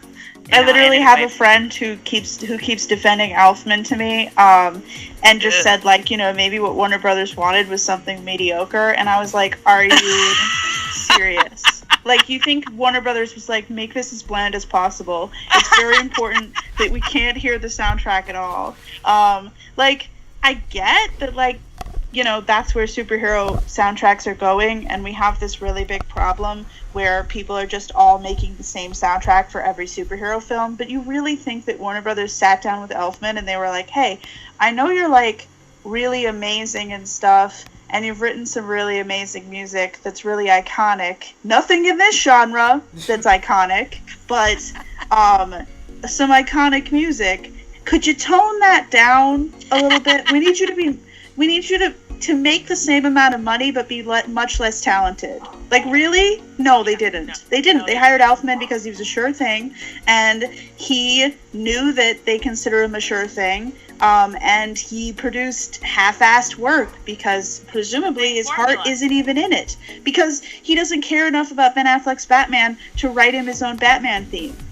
That's how much his heart is in it, and that's the shit that pisses me off, because and I keep coming back to it, but my one requirement for people working on this project is that they are super excited to work on this project and that they love what they're doing. And that is not what I'm seeing from Elfman. What I'm seeing from Elfman is him being like, well, I'm making a check here. This is all about, coming in the pinch and apparently fixing a mess that wasn't a mess in the first place. Basically all about coming in and pissing all over it and marking it as his own, because he apparently needs to measure some dicks, as Lois would say, and make himself feel superior. And I'm not there for it. So no, I hate to say this, I need to get on Twitter now, but it's like, dude, there's only one Batman theme. If we're gonna accept that there's only one Batman theme in the world that's iconic, it's gonna be na na na na na na na Batman. I know, that's literally honestly, ask anyone on the street, they're probably gonna go with the Adam West Batman as hardly. Yes, they are. That's what everybody knows. Yeah, no, in all honesty, other than hardcore movie fans or superhero fans, whatever, who else really remembers the Tim Burton Batman theme? Really? I can't pull it back right now. I can't. And I used to know it fairly well, so that's kind of sad. But, it's gone. I can't bring it. So. Yeah. And also, I will say, just because you said he doesn't care enough about Ben's Batman, seriously, Hans Zimmer was like, I've already done Batman, and that's what's in my head. Because he did Christian Bale's too. So I need somebody to help me, differentiate and get around and do a new one that's just as good, and that's part of why he brought Junkie XL on. Exactly. Which is what artistic integrity sounds like. Exactly. And I still appreciated him. We have these cynical old dudes who need to be drummed out of the freaking industry if they can't perform to standard. Yep. And he's just able to come in and phone it in because his name is Danny Elfman, and that shouldn't mean anything to anyone anymore. Unless he's consistently turning in the same quality of work, that shouldn't mean anything to anyone anymore. Yep. Mm-hmm. Yep. I mean, I have seen some comments saying that what Hans Zimmer and Junkie XL did for their Batman is a score. It's not a theme. There is only one Batman theme, and some people starting to bring up some, top 10, top 20 composers of all time, and here's Danny Elfman in this list, but Hans Zimmer is not in his list, so what? His work is not that good, and blah blah blah blah blah. I can give you links later, but it's just. People will do anything to hold on to their beliefs, and that's the thing. And if they can convince themselves that this is a better choice, and that they want to defend it, they'll find a way. I know, and that's that what, doesn't honestly, mean they're right. Like, I can't say the only theme of his I can really kind of enjoy was the original Spider-Man theme from Sam Raimi's trilogy. Like, that at least was like somewhat memorable. Like, I can still like sing, like hum that in my head, and it's fine. That's cool, because I've forgotten that one too. No, but for me, I can pick out the Simpsons. Honestly, that's about it. I think Hans Zimmer is leagues above Danny Elfman. Like, I didn't know this, but like, because I didn't know as a kid like who composers were or anything. But like, my first real like out of body experience with a musical score was with The Lion King, and who scored that? Hans Zimmer. Isn't that nuts? I never knew that. Why does he have all the jobs? I know. don't understand. Like, because honestly, that was the most amazing shit that's ever happened in music. Oh yes. Well, and like one of my favorite pieces of the music, like I love it all. I used to have that soundtrack, listen to it in my car when I drove as a teenager. Mm-hmm. But is the Stampede one, because in true Hans Zimmer form, he has created. Sound-wise, what it feels like to be trapped in the middle of a stampede. You know what I mean? It was awesome. Holy crap. And with the choir in the background and everything as they came over the cliff wall and came down, I mean, it was utterly terrifying, and it was awesome. He does amazing work. He's light years above. Yeah, so that's why, funny, Nick. That's funny that you say that, because years earlier, and I'm going to date myself here. I apologize. Bite me, people. I'm old. Like my first out-of-body experience with a soundtrack was a movie called Backdraft. Has anybody seen that? Oh my god! I've not seen that. Ron Howard, Kurt Russell, and one of the Baldwin guys. Sorry. One of them. Really excellent movie about brothers and firefighting and this and that and the other. And there is a point towards the end of that movie where they're trapped in this warehouse fire, and the younger brother is terrified of fire because he watched his father die in it, and he has to man up and get brave and go get the hose so that he could save his brother. It is one of the coolest things ever, and the soundtrack of that lit my mind on fire, and I was like, holy crap, that is so freaking beautiful. I could not forget it. I couldn't get it out of my head. I love the movie because it had such an amazing soundtrack. It was a good movie. It was a nice drama, but the soundtrack. So then I got that thing. I played it in my car, that freaking cassette that I killed, as I drove around once I got my driver's license, because I love that music so much. Guess who did that one? Surprise! It was Hans. It was. And ever since then, I took note of that. I looked in the little jacket. Who wrote this? Who the heck wrote this stuff? Okay, Hans Zimmer. I have no idea who that is. Some German guy. I'm going to pay attention. And from that moment on, I swear to you, every time I'm like, man, this music's awesome. Who did this? Oh, it's my man Hans again. He has amazing music. He puts so much effort into it, and he is really, I don't know, he's just a really amazingly talented, and I love his stuff, and he does not phone it in. He never really has. And I love that man, and I love everything he does. He has all the good jobs. And that's what, like, first of all, I feel like as like those comments that Elfman made, like, you're in the industry, like, you're really gonna disrespect someone like that and say like, oh, my theme's the best, when first of all, Hans and what he's done in the last two different versions of Batman that he's worked on, granted Junkie XL had a big part in the last one, but both of them are leagues better than yours. Then that was just some, like, it was cool for the time, but yours isn't the theme. Like, honestly, Danny Elfman sounds like he just sounds like a self-righteous dick. Yeah, he does. To simply put it. Yep, and no respect for others in the same field, and that's not okay. And so I could really, and the fact that he's like completely disregarding what Hans and Junkie XL did. He's like, oh, well, I'm kind of gonna keep Wonder Woman's theme, kind of keep Superman's theme, but like I'm also gonna do the John Williams theme because I can.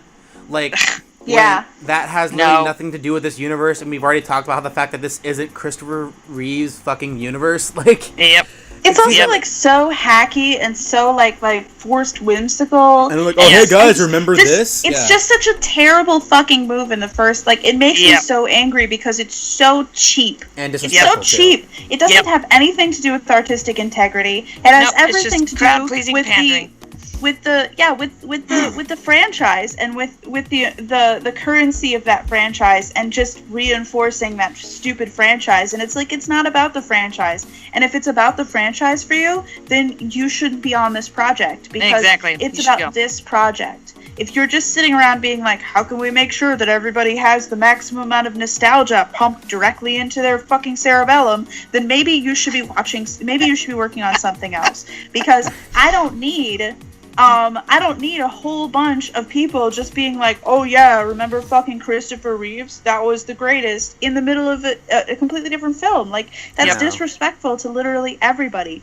And the fact that Elfman feels really comfortable saying that, coming on the project at this point in time, makes me extremely concerned about the way Warner Brothers is viewing this franchise, and about what the folks at Warner Brothers have been saying to him, and specifically what Joss Whedon has been saying to him, because I think Joss is probably the one talking to him the most. Yeah. And like, is there a bunch of shit talking on the set? Is the attitude on the set that we need to course correct? Because if it is, I'm fucking out. Like, if that's it is, ridiculous. I'm gonna have to find him and kill him, because what we could have had Zach been able to helm this right to the very end would have been so much different. And if they're gonna screw it over like that, they're gonna hear from me and they're not gonna like it, because I really don't want to be cheaped out of the beauty that would be Zach's final movie in this. And I mean, if just because they come in and want to pee on it, no. It's objectively bad. It's objectively bad to include the freaking John Williams score. And I heard the way that he incorporated it. It was still cheap.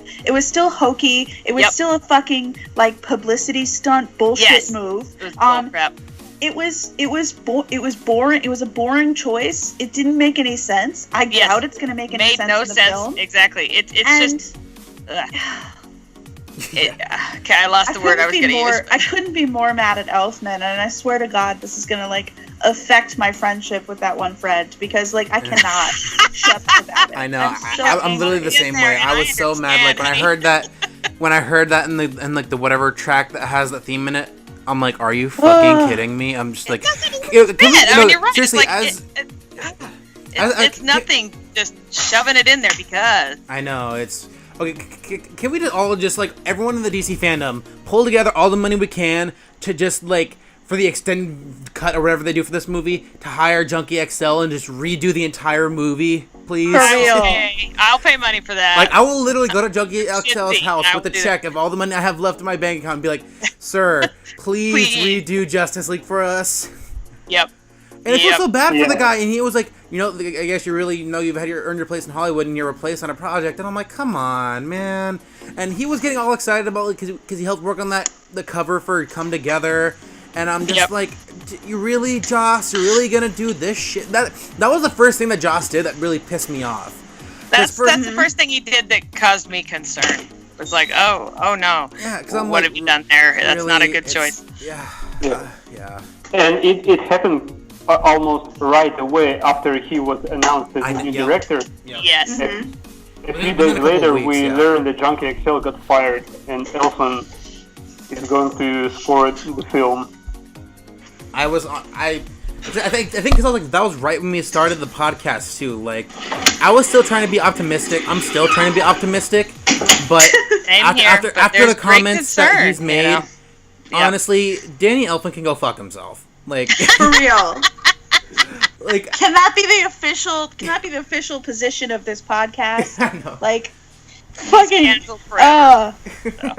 That should be the title of this one, DC Films Podcast, episode 17. Danny Elfman, go fuck yourself. I just don't understand how someone can defend him at this point, because I heard people defending him and saying something like, I don't care how egocentric he sounds as long as he is right, and he is right. And I'm just, what? Excuse you?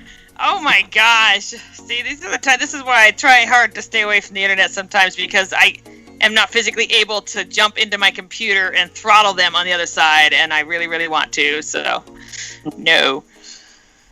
Yeah, I just. Well, I would have given him a chance if he hadn't said that shit and done what he's done. Yeah. Like, if he would have just done a generic theme and still kind of kept, the Man of Steel, Wonder Woman, and Batman's theme, and kind of created the new themes and been like, you know what? Okay, maybe it's not junky, but it is what it is. But no, I mean, he had to be a fucking asshole. And it's one thing to not be up to the task. It's one thing to not be very good at whatever you've been asked to do. It's quite another thing to be really, really bad at it and then get on the internet and be like, hey, like, because I'm the greatest. Like, fuck you, dude. No. Fuck you. Like, and not even just like I'm not even just like I'm so awesome, but like I'm so much better than the person I replaced on this project. Like, thank God you have me. Like, tacky. Stop. No, Stop. tacky, not okay. Unprofessional, yeah, disrespectful, and you can go away now. And yeah, I have no respect. You know, the worst part is that it was he said that in the video where he is talking about how great immigration is because immigrants bring, they expand our culture, our worldview, etc., etc. But at the same time, Hans Zimmer, who is, if I'm not mistaken, is also an immigrant, correct? So is Junkie is also too. Yep. He He's Junkie? I didn't know that. He's like Swedish, I think. Oh, I didn't know that. Okay. And right in this interview where he's praising immigration, he pretty much disrespects immigrant composers. Like, what the fuck? Wow. What a wanker. Yeah, he's out. See you later, buddy. Never again. This sucks, but I think I'm going to have to... I don't think I'll be buying this soundtrack, unless it amazingly surprises me, because I really only buy ones that I want to listen to, that I really enjoy, and I just don't think this is going to be it. So there's no way that I could weather this one. Like, it'll just make me angry every time I turn it on. Yep. I'll just have to go back to BVS and Man of Steel, blast the BVS soundtrack every day in my car. Like, it's just that great, and so awesome. I think this is the most... them over and over again, and totally okay with that. I know. Like, I'm just gonna like create my own themes for Flash and Aquaman and just like play those over in the movie anytime I hear it. Just so I specifically don't have to hear. Like, I have GarageBand. Put our own themes in over top, when it plays, and I think that's a great idea. Yeah, we should totally do that. Like, even, like, okay, like, to give, like, the Supergirl show some credit, at least with the composer, when they brought in Tyler Hoechlin Superman, they at least tried to do they didn't use the Christopher Reeve theme at all. They didn't. They had every opportunity to, and people probably would have been more happy about it, but guess what? They didn't. Because that's not Christopher Reeve Superman, even though it was, essentially. He's evocative of that character, but he's not that exact character. And you're right, it would have been wrong and kind of jarring to slam that smack dab in the middle of Supergirl. And so they knew better. They knew better. Wow. TV producers and musicians knew better than Danny Elfman. Nice. Yeah, Danny Elfman, he can just, Okay, I'm going to bring up a different point just because I'm staring at it and I'm so excited and I'm feeling too much negativity rise inside me and I want to hurt people. So, all right, so we got some stills this morning and 2.5 hours later, two of Lois and one of Martha. Okay, now I'm staring at some quotes. Oh, I'm so excited. Okay, this is what Henry has to say about Martha. Oh my gosh. I'll try to get to this without crying. Okay. Martha is seeing everyone mourning the Superman character, but she's mourning Clark, her son, and she can't tell anyone that Superman was her son. It's a terrible loneliness and pain for her to go through. It's excruciating for both Martha and Lois to see all these people mourning a man that none of them truly knew. Okay. Okay, and there's one more. Give me a second. All right. And then Amy, I love Amy. She says, Lois is now Lois after Clark. She's not the same person that she was, and she definitely feels the absence of the hope that he had brought into her life. It feels devastating, so she's isolating herself. Instead, she writes fluff pieces for the Daily Planet because she can't go back and face the world again just yet. Oh, gosh, it hurts, you guys. But honestly, I was hoping for good stuff going, this is what I want. I don't want them to gloss over this crap. They never have. Please don't do it now. Give us the Martha and Lois grieving. Give us the quiet moments. Give us the character. I don't need just a happy, grin and a quip every other line. And I think grief is one thing, but like I feel like the idea of Lois just writing puff pieces, and I just looked at this actually a couple minutes ago. But it looks like, I don't know, like I was looking at it, it looks like the stuff that's inside quotation marks doesn't bring up her writing puff pieces. So like, I'm wondering, here's the thing, like what did Amy actually say? Amy, I think, said that she can't go back and face the world again just yet. I think that's Amy's quote because of the quote marks. Yeah. But whoever's writing this article is the one saying she writes fluff pieces for the Daily Planet. Yeah. And I agree. I need to go in and see before I actually decide how fluffy it actually is. That's the thing, is not something that they necessarily would know, because if they knew it firsthand, they wouldn't be legally allowed to share it. Yeah. Yeah. Is the thing that concerns me. Like I think I was just talking to someone about this because I think the idea of Lois sort of like grieving Superman by like doing fucking nothing sounds really hard to me, and I don't know if I'm necessarily on board with this idea of her just sort of like, especially since the picture of her at the Daily Planet apparently writing these puff pieces is the Joss Whedon shot picture, which makes me very, very suspicious of how we're going to use Lois in that particular scene. But I'm trying to get to the quote and see exactly what she said. Adams observes she can't go back and face the world again just yet, but that's open-ended. That could mean anything. And exactly. And I think that the person who put the stuff in between, so she writes fluff pieces for the Daily Planet, that is not something that they're necessarily legally allowed to write, but it may have been something that Adams implied in between. So I'm wondering how open-ended that is, just to like get down to like the conspiracy level stuff, because I think the idea of her sitting around writing fluff pieces while she's grieving Superman and the whole world falls apart seems really, really, really weird and suspect to me, especially since like that World Without Hope article, isn't that Lois's article? I'm not sure. Did we ever get close enough to be able to see that? I always assumed I thought it was. But I couldn't see the name. I'll pull it up. But but when I agree. If she's on the front page, she's not writing puff pieces, and it's silly to think that she's writing fluff pieces. Yep. Unless she's continually just writing about Superman, which wouldn't count as a fluff piece. It would be her actually documenting her grief, which would make a lot more sense character-wise. Yes, totally agree. Well, so and she wrote the one about him dying. I mean, if it devastated her that bad, I don't think that it did, but like, I don't think that she would suddenly just be like, I can totally write an article about how Superman died, but after that, I just can't. It's weird. It seems out of character, and I agree. I think all of us had the assumption that that's not something she would necessarily do, even while it doesn't align with our whole idea, which is like, if we're going to parallel the death of Superman with the death of Steve Rogers, then we really have to like apply that idea of like, I can save today, you can save the world, applies to Lois as well. And if she's not out there saving the world, then we're reinforcing this idea that Lois and Clark are broken without each other, and that really concerns me because I've never thought that was true. Agreed. So I'm deeply hoping that that was a little bit of literary license that they took, and that it's not necessarily that way, because I admit I don't like that part at all. I don't know.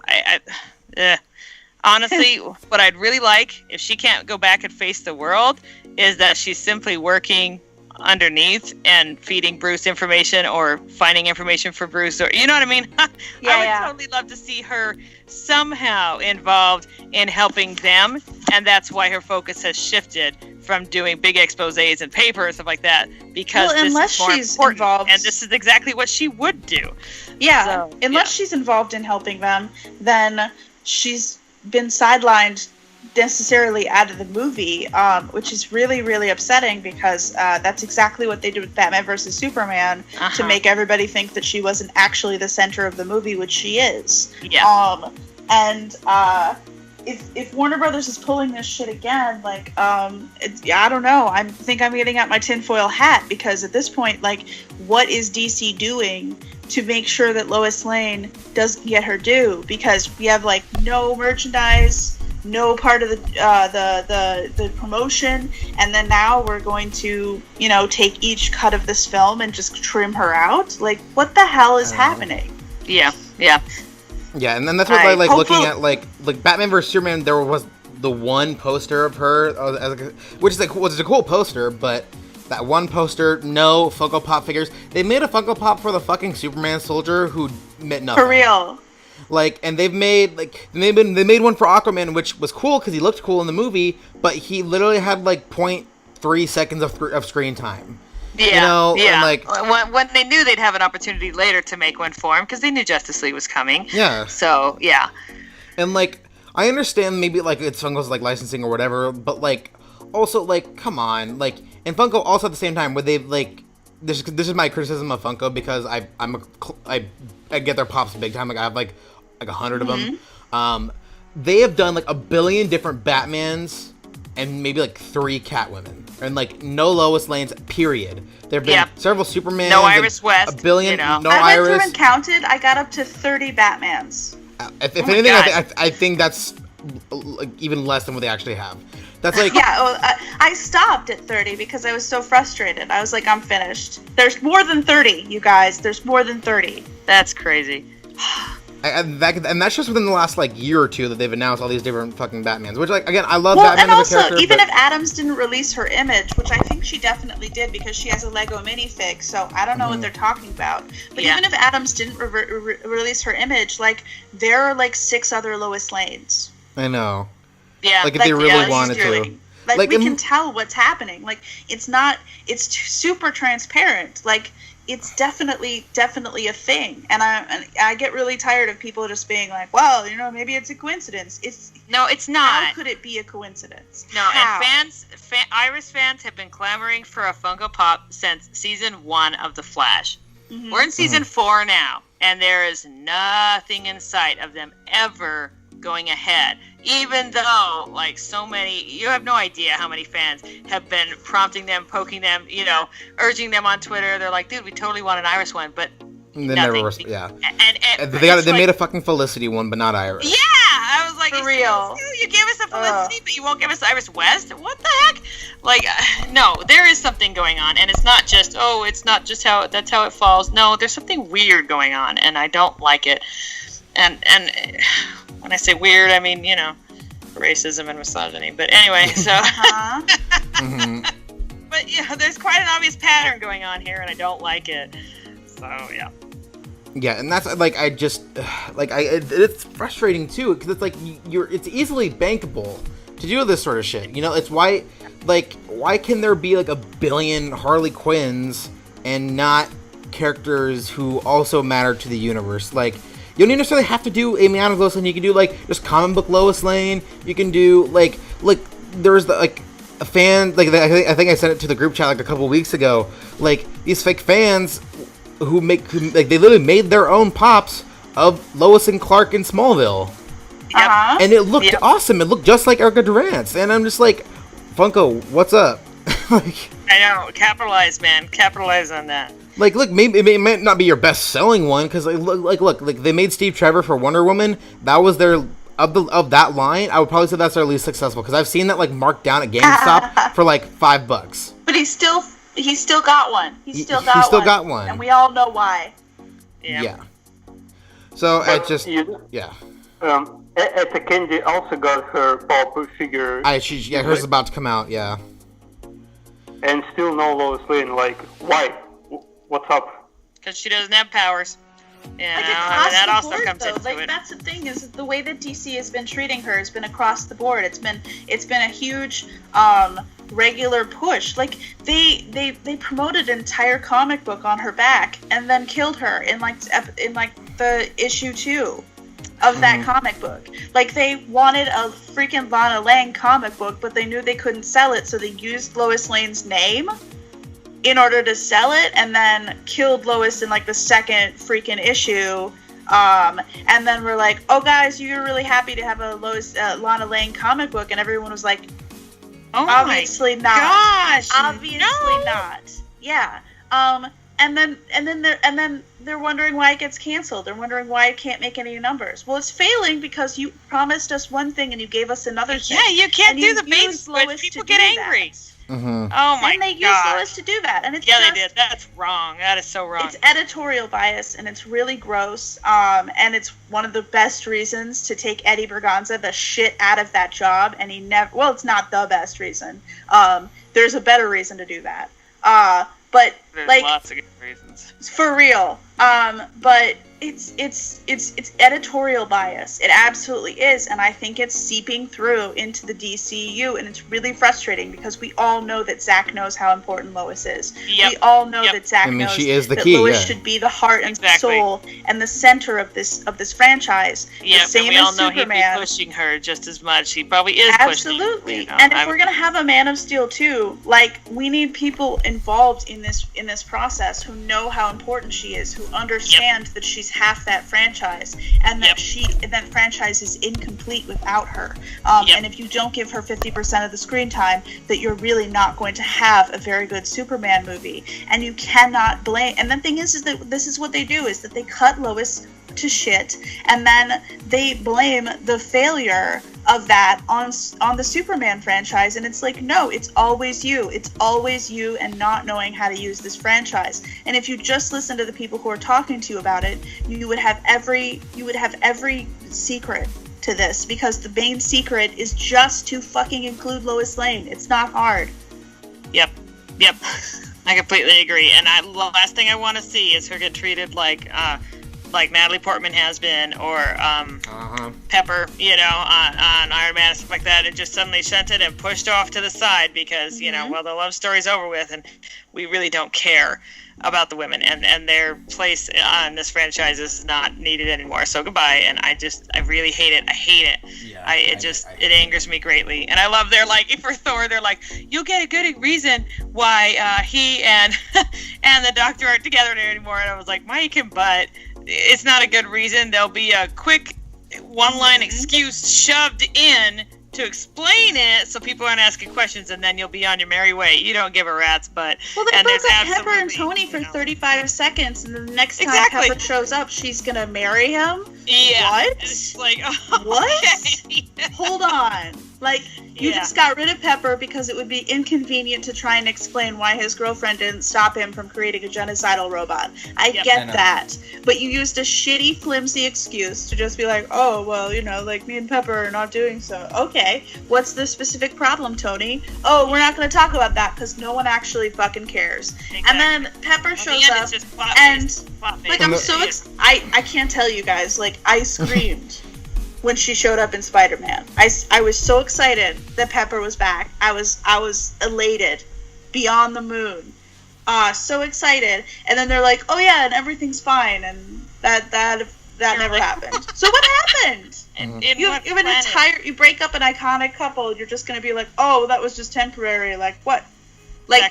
It just sounds like some studio exec was like, well, what if Pepper was on her period and she dumped Tony, and then she wasn't on her period and then they got married.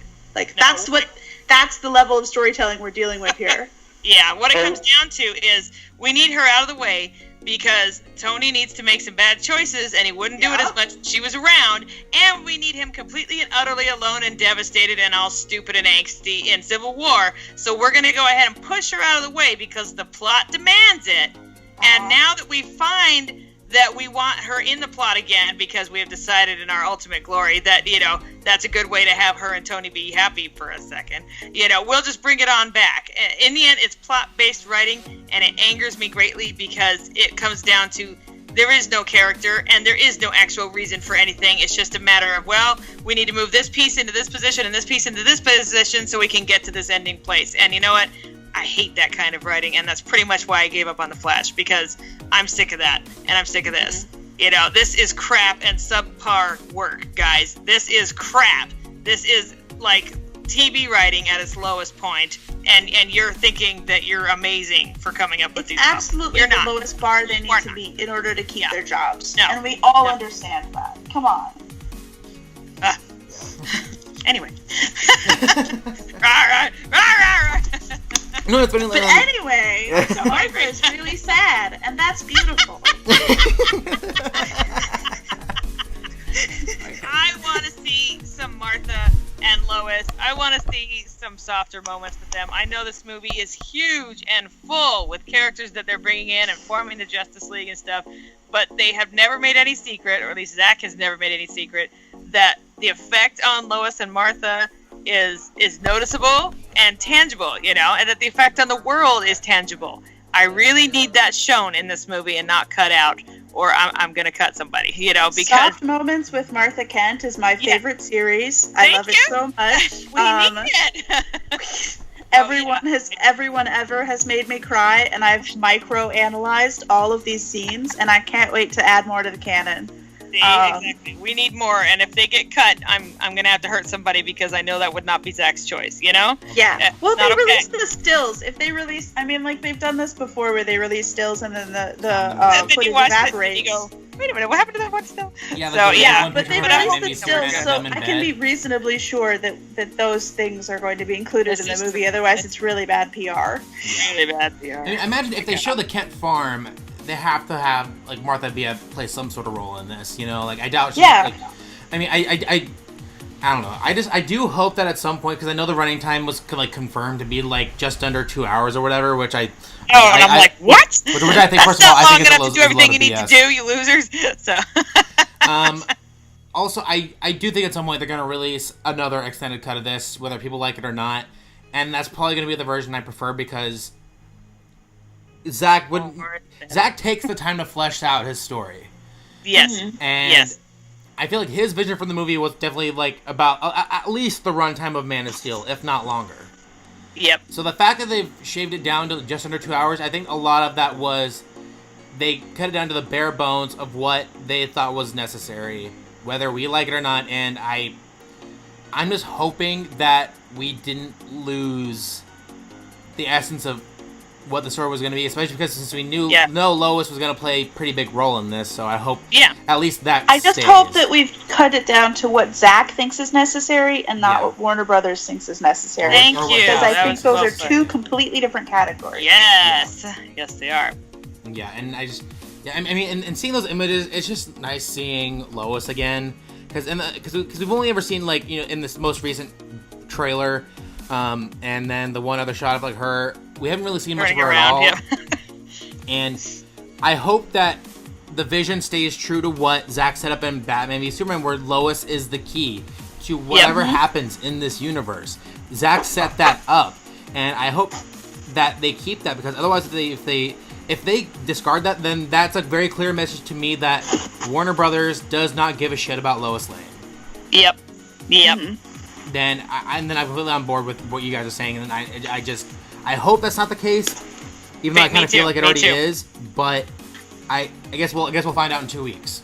Yep, and we can hope for the best going in. I want to hope for the best going in. You know, I might be disappointed, but it's much better than going in already angry and like, this is gonna suck, because it does alter your viewing. You know, I want to be excited and walk in and enjoy the crap out of this. So I'm hoping for the best, but I won't deny that there are some concerns. You know, I won't deny that I'm a little bit nervous. I'm more nervous than I was about Batman v Superman, because that one I kind of knew what I was walking into with Zach, and this one it's like, how many cooks have been in this kitchen? You know, I just don't know anymore. And so, yeah. And that's why I just also want to say, just I love the amount of images that we got today. Oh yes. Like, it's the one shot, the one picture I do want to bring up though is the one picture of, like, because you know we've seen the one shot of them in Metropolis by the crash site or Heroes Park, when it's the four of them standing together, kind of looking up. And now there's a new image of Batman in the same area looking up. Yeah. What? And you guys know, ever since we've got that first look of those images of where they're going to be, I've said from day one, that's when Superman comes back. Yeah, me too. And for me, that's just... I could talk about his return all day, but that's going to be the moment for me where it makes or breaks the movie for me. Yeah, agreed. You guys, if they shoot Martha seeing her son alive again, I will not survive this movie. Like, I just want you guys to be prepared. If you don't hear from me after Justice League, it's because I died watching Martha Kent see her son. Because fuck. Holy shit. Oh, yeah. I'm not ready. I can't even picture the scene. That's the thing, is that I've written like about 10 versions of Lois sees Clark again. And they're all great, and they're all Academy Award winning in my head. But I cannot fathom the Martha Clark reunion scene. I hope that it's on screen, kind of, but I also hope that they spare me because I'd like to live. I don't know. It might be worth it to go out like that. It would be a great way to die. It would be excellent. I would totally accept my fate. I would see it coming and be like, well, this is it. This is it. Condolences, and I will, I will speak at your funeral. I just want to see my boy healthy again and alive. Me too. I just need my soups back, please. I've waited so long. I need it. I need it badly. Like, so that way, like, and that's why, like, I'm afraid of, like, what Elfman's gonna do with that score. He's gonna use that moment to, like, try to sneak in the Williams theme again, and I'm just gonna be like, dude, get the fuck out of here. No one wants you here. I know. No one invited you to the party. Nobody said that was okay. Get out. Are they gonna have a one-on-one scene? And is Batman gonna have feelings? I honestly think so. That, like, at some point, Batman's gonna release a plot. God. I'm worried they're just gonna gloss right over that. So like, here's the thing: we could play it two ways. We could have Batman be very Batman-y and be like about it, or we could have Batman go like the full Affleck Batman, and we could actually have him forced to exchange some painfully emotional dialogue with the man that he helped kill. Totally fucking into that. Oh my god, I can't even. My heart hurts just thinking about it. Bit, so I gotta say. It could be so amazing. It could be so amazing. Oh crap! Or they'll skip it entirely, which I think is a mistake. That's what I'm worried about. They could have Superman come in. Batman's there alone for like 2 seconds, and then everybody joins him, and he's like, "This is Superman. Like, I gotta be cool in front of everybody now, so we're not gonna talk about it." But I really hope that he's forced to linger alone, because that would be kind of beautiful, and not just kind of, probably devastating and awful. And I really just want this movie to be devastating and awful, to be totally honest. Now that I'm thinking about it, I mostly just want to cry for 2 hours. I'm okay with that. That's kind of what I want. I want all the emotional closure and fulfillment. I need it. So please do not just gloss over top of it and make it all funny, hilarious, and everything. No, I need the moments. I need the emotional closure. Maybe the Ultimate Edition will be just like an extra movie that's just crying. I know. Like it's just a movie of tears. I would love it if the Ultimate Edition was just, Zach's version extended with, Junkie XL doing soundtrack, and, Yes. Honestly, knowing Zach, I wouldn't be surprised if he brought in Junkie for the Ultimate Edition. It's not an Ultimate Edition with that soundtrack, okay? Yeah. Like, we have to acknowledge that. It'd be a subpar edition. How about that? Yeah. The pretty good okay edition. Somewhat better than the first one edition. It works better without superior to theatrical edition. Yeah. Oh my gosh! I just saw the picture of Batman. Sorry, I had not seen that yet. Oh frick! Look at his face. You're totally right. Oh my gosh. Oh my god, wait, what's his face look like? Shit. Oh wow, he just looks, look at the one that she just reblogged on Tumblr. He looks really kind of moved. It's at the bottom of the photos that she just... Even behind the cowl, he's like, I need my soups back right now. Come on, man. I don't think I can wait for this. I'm done now. Sorry. Holy crap, that's a great shot. I had not seen that one. Sorry. Yeah, that was the one I was... Yeah, that's the one. Yeah, you're right. I'm like, oh my gosh. And then I had to zoom in, and it was like, he looks emotional for Batman, He looks Bat-emotional. So. What's funny? Like, We guys were talking about earlier, Danielle, about seeing the two different sides of Batman, like the very dark, gritty, like Batman, and also seeing like the more emotional and emotionally heavy version that Affleck's brought on. That reminds me of like that one post that's been floating around Tumblr from Wonder Woman, and it's the one of like of her going like oh baby, and then her just like destroying those soldiers. Yeah. Like honestly, like seeing that, and then seeing. Just that's why I love how the DCEU has developed these characters. You get both sides. You get the emotionally broken hero, as well as the just overall badass. Like I don't know if like many other movie series do that. Maybe with like X-Men you get a bit of that in like Logan, but like I just love seeing that in these movies that you can get the emotional side of them, but also see them like just like destroy other people.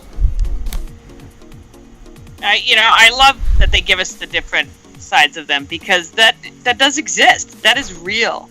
And if they ever try to give us just a straight up, one-sided, stereotypical stuff, it immediately takes me down a notch because there's always more to people than that. And these heroes, there's more to them than just the public persona they put out. And so, yes, I love getting all the different parts of them. And I really appreciate them doing that. Yeah, that's why even like looking at the one picture of Batman right there, you can already see kind of both sides right there. Where like, yes, he's Batman in that moment, but you see the emotional Bruce Wayne behind the cowl. Yep. Just in that one shot. Holy crap, that shot's awesome. I'm suffering, you guys. Can someone link me? Like, here. I'll just send it to you on Tumblr. Okay. Going back up, fine. There it is. All right, and don't mind us. I'm looking for the compilation of all of them, and I just It's the ones that she like literally just reblogged on Tumblr, and his the picture we're talking about is at like the very bottom of that post. But she also just sent it to you, so you might get it. Well, let's make a fun stupid thing. Okay, I'm working on it.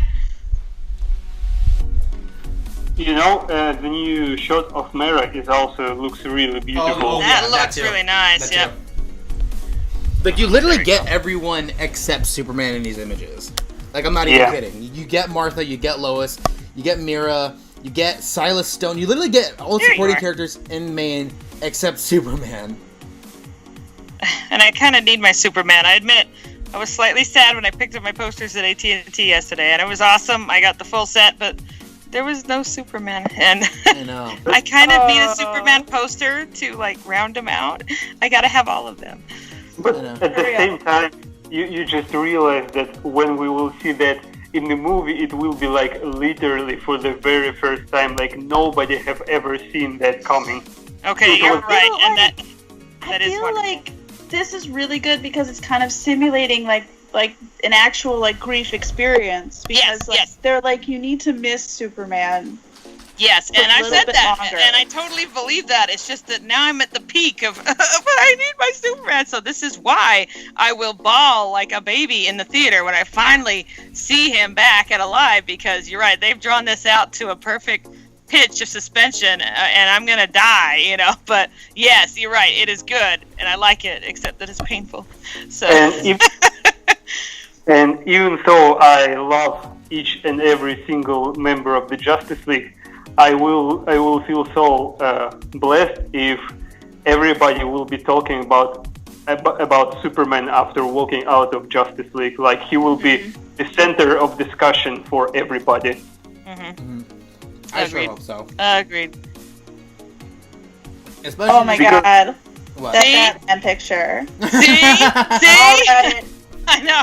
Oh my god, the face is nothing that I expected. Holy crap. Oh, that face is like, that's insulting me. I'm like, oh crap, look at his face. He doesn't ever look like that, No. There's only one reason I can think of him looking like that. Also, hi, Jason. What the fuck? How's it going? Boy. I like Ezra's helmet. Me too. I love Ezra's helmet. Yeah. I think Ezra's helmet is going to get a lot of shit, but it's fucking aerodynamic, you guys. Exactly. See, that's what I was going to say. Yep. He's a goddamn jet plane. Like, what did you expect? They expected the leather from the CW. Yeah, I guess. The No, Van honestly, Wear like head.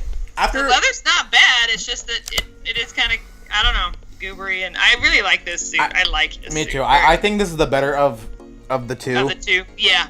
And it's funny because like for a while, sorry to interrupt, but like Right. at first when they first showed the Flash suit for the CW, I'm like, wow, that actually is really cool. I mean, I still don't really know why they went with the red in the circle instead of white at first, but whatever. But when they came out with the suit for this, and they showed the actual like functionality of the suit, and that like he made out of this like 3D printer, and it's actually aerodynamic. Like it looks like a bike helmet, first of all. Yes. Which is it makes more sense than wearing leather. Like now, I can't watch the Flash on the CW without being like, dude, that suit is so leathery, and it wouldn't. How is he not chafing all the time? Yeah, and I agree that it's kind of changed my perspective of it, and in the end, it's just not, I mean, it works just fine, but I'm starting to really, really prefer the Justice League one. It just makes so much more sense. It's more aerodynamic. It's just more effective. Everything about it is like, yeah, that's what the Flash should wear, and so.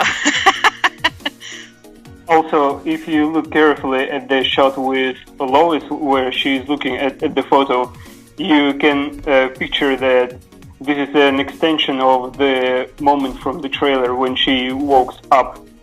I think it is exactly the same place. So I was wondering that too. I guess she walks up after having a bad dream and looks at photo with her, probably most likely with her and Clark for comforting or something like that. If so, I'm going to be a little bit cranky simply because in the still, she looks way too perfectly put together to have just woke up and rolled out of bed. Sorry, it's true. Yeah. And I know that that's just the way the world is. Like, they can't bear to show somebody they have her depression hair and they have her wet rain hair and like yeah, they do a lot of that kind of stuff. So like, so why would she roll out of bed? She'd have a little bit of bedhead. Yeah, I don't think that's her rolling out of bed. I think that's But I agree that I thought that was her bed back there too, and it was the same lighting and shadows, and I was like, oh, is that okay? She's still wearing a ring, and so I agree with you. That's probably what that is. But I'm gonna be cranky if that photo hasn't been touched up for still purposes to make her look perfection. I noticed that Martha looks a little bit softer and nicer too. Like, I don't know. I'm not bothered by it, except that Martha's usually a little bit more basic than that because she lives on a farm. She doesn't spend her time in the mirror and looking at Vogue and stuff like that, and so now she suddenly has a nice soft curly hairdo, and I'm like, don't make my women fake little Barbie dolls, please. Make them real. It's okay. Really. And I imagine her and Lois spend a lot more time together now that Clark's gone too. Yes. I think it's really flattering lighting in Martha's case. Yeah. I do think that what they ended up doing, I don't necessarily think that it's cosmetic. I think that it's just that the lighting. She has extremely flattering lighting because she does look like aggressively gorgeous and in that screenshot. And I think what's happening actually is that she's being lit like really, really, really, really, really well. It is really excellent lighting. I just noticed the change in her hair more than anything. They've kind of toned down gray, and it's down around her shoulders, and it's got curls to it, and that's just not how she ever was in the other ones, and that's so true. It's I feel just the same. Yeah, no, sorry to interrupt. Go ahead. No, go ahead. All right, no, I feel the same about the one shot of like Lois sitting at the desk. Like that one feels extremely well lit as well. Like it feels like almost like abnormally well lit for Lois. That was the thing, is that I was comparing it to sort of to the other lighting that they did for Lois, and it's just like it's not a natural light kind of look, which is a lot of what Lois usually gets in these films. She's been getting like soft light looks, and she's been getting like a natural sort of light where like we're just incidentally lighting her, and that looks so composed and so like sort of like, oh well, like this is what Lois Lane does. Lois sits at a desk, and it's like it doesn't feel very organic, and it's Wade-y. And I mean, it probably is, because I think she's definitely wearing a wig. It's like, I think it's a reshoot shot. And I think the difference between those two shots is really tangible. Yeah. Especially the color of her hair, because like in the one shot of her holding the frame, it looks really natural. Like that's like the kind of lighting that looks natural. Like that's Lois to me, Yeah. Whereas the other one, her hair is like way more red, way more well lit. Like, first of all, is that even the Daily Planet? Because that doesn't even look like a familiar space at all. I don't know where she's supposed to be at that moment. It felt like it changed between Man of Steel and Batman v Superman 2, but that might have been just me. But the orientation shifted, and I was like, "What? Wait, what's going on?" No, yeah, you're right. Well, that I noticed in Batman v Superman 2. Like, it felt like the same overall set, but there was some stuff that was changed. Like, the desk layout was way different in Batman v Superman compared to Man of Steel. Yeah. Well, and they have cubicles too, so I mean, like, practically, we could, you know, nope, not gonna happen. Philosophize? Yeah, there you go. Yay! That word's not coming from my mouth. We could do that. That, like, you know, like the office can easily be torn down and put back together again. Just because they have cubicles and not like stationary desks. You're but right. It still does strike me as kind of odd. That's a setup that we've never seen anything like before. Unless you're like at a library or something, or like where it's not. But it's so hard to tell because, like, it looks like they're all more or less the same computers and stuff in the background. She's also wearing like her Daily Planet like uniform. Yeah, so I was just looking at that with the white shirt and the little vest, and you know that looks very, very Lois. So, you know, all I can say is that if these are part of the reshoots that Whedon did, like. The fact that this is going to sound bad, but the fact that they're Lois and Martha centered, and, you know, I know he did shoots with lots of other people too, not just them, but the fact that these ones, if he was reshooting scenes that also included more Lois and more Martha, that can only have come from Zach. You know, like we talked about this. Zach knew what he wanted reshot. He knew what he wanted redone, you know, and then he just turned and basically said, here, you do it, you know. And so it may very well have Joss's aesthetics over top of it, Joss's kind of all the women look perfectly beautiful at all times idea, but the scene would have generated from Zach. And so I'm hoping that that's enough for me to watch it and be like, you know what, I don't even care if they are perfectly made up, I'm just so glad to have this scene. So fingers crossed, that's what I'm hoping for. Yeah, me too. And that's why I don't know. Like, I could ramble on about these images just because I think every image to me, like, and especially the ones of, like, again, showing Zach behind the scenes of, like, with Ben and Gal. Like, there's the one of, like, the three of them specifically. It's just, it's hard to put into words how strongly I feel about Zack Snyder as a director. Same. Like, it's really, I've never had this sort of, like, emotional connection to a director like that. And, like, the effect that he's, like, his directing style and the way he tells this story has had such a huge influence on me personally and how I see movies now. Like, now, like, I'll walk out of, like, certain movies now and I'm like, how would have Zach directed this? Like, movies that, like, have, like, nothing to do with Zach or whatever. Like, I was like, I wonder what his perspective would have been like, you know? But, like, it's just, like, one of those weird things. I've just been talking about how when we get the stills, it's, like, really fun to see everybody and the behind-the-scenes stuff, and it's really fun to see, like, the cast and everything. Uh-huh. But I don't get excited about anything but the pictures of Snyder. And I don't really understand, like, that's not my usual MO. Like, usually I'm just sort of like, yes, actors! Oh, everyone looks so pretty. I can't wait to see this film. And this is, like, the first time where, like, I see a picture of Zack Snyder and I'm like, he's doing such a good job. My father. I think we all feel a little bit protective and emotionally attached to him now, you know, because of all the abuse he's taken, because we have been defending him for so long, and because we know of the really, really horrible events that he's gone through, you know, over the last, year and a half, you know. And so now seeing him at work, you're right, happy and in the background, I do the same thing. I'm like, oh, look, there's Zach, you know. And it's just like, I wish nothing but the best for him. So seeing him happy and in a behind the scenes shot where he's, you know, working with actors and doing what he loves and stuff like that is like, oh, good. You know, it just, even though I know it was before he stepped down, it still makes me feel good to see him in any kind of happy shape or form. So yeah, I think we all want to look after him now. Yeah. Oh, look, I've got another son. I just adopt him by the billions. So I think with that being said, I mean, we've already been running over for like 3 hours now. Oh, I know. I'm like, yeah, I'm not doing anything else today. Good thing I didn't have plans. So And I've literally just been doing laundry. But yeah, I mean, I'm surprised we went on as long as we did, and we were very livid today, to say the least. we had opinions. Yeah, I think I'm probably gonna walk out of this bedroom, and my girlfriend's gonna be like, "Why are you screaming so much?" And it's funny because like right now, because I'm doing laundry at my parents' house. I'm like right now, I'm like chilling in my old room. I mean, like none of my old stuff is here. The room is like essentially a guest room now. But like my dad at one point like walks in because he's like telling me he's gonna leave. I can tell he's like giving me this like weird look of like, what have you been doing for the last 2.5 hours? Yeah. And I'm just Just like, hanging out. I'm like just talking. chilling, talking about the DCEU. Hanging out with my buddies. That's great. Yeah. So I imagine we're probably gonna end up doing another one of these before the movie comes out. So at least hopefully for next week, and then the week of, I don't know what we're gonna do. We're all gonna be too anxious to see what's gonna happen with Justice League. I was gonna say it might be better to hold off until after the movie drops and then scream about it the next week. Yeah. So, but that's just me. I maybe like one more episode just to kind of like gather all of our final thoughts before we see the movie. Yeah.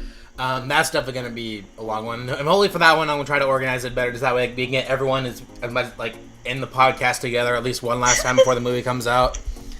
Because I know like Gene and Lily are busy and everything, but yeah. If you guys want to go around and tell everyone where they can find you guys online. I'm Greg on Tumblr. Go ahead. I'm Danielle, and I'm a Social Justice League on Tumblr. I'm Katie, and I'm Story Advocate on Tumblr. And you guys can find me at True Steel on Twitter and Tumblr, and Nerdy Nick here on YouTube. Thank you guys for listening to us for the last 3 hours about just being angry about Bless everything. you. And You're such a patient audience. And you guys will definitely hear from us soon. And for everyone listening, thank you so much for listening to us the last 3 hours or so. I know we kind of veered a little off topic there for a while and kind of went off on the critics more than I thought we would. But thank you guys for listening, seriously. I know sometimes it seems like we just kind of go off rambling sometimes, and I do try to keep us on subject as much as I can, but you know, it is what it is when you have some really passionate fans talking about the DCEU, and once we get going, it's kind of hard for us to stop. But thank you guys for listening, seriously, it means a lot to us, and we can't wait to talk about Justice League once that comes out in 2 weeks, and we really hope you guys like what we have to say about it, and what we have to say here on the podcast every week. So if you guys like what you see here, again, go ahead and hit subscribe below. Share the podcast on social media. Let people know that the podcast is around, so you guys can definitely let other people know and get more people to listen. And I'll be able to get one of you guys on the show every once in a while. But yeah, so thank you guys for listening again, and until next time, have a good one.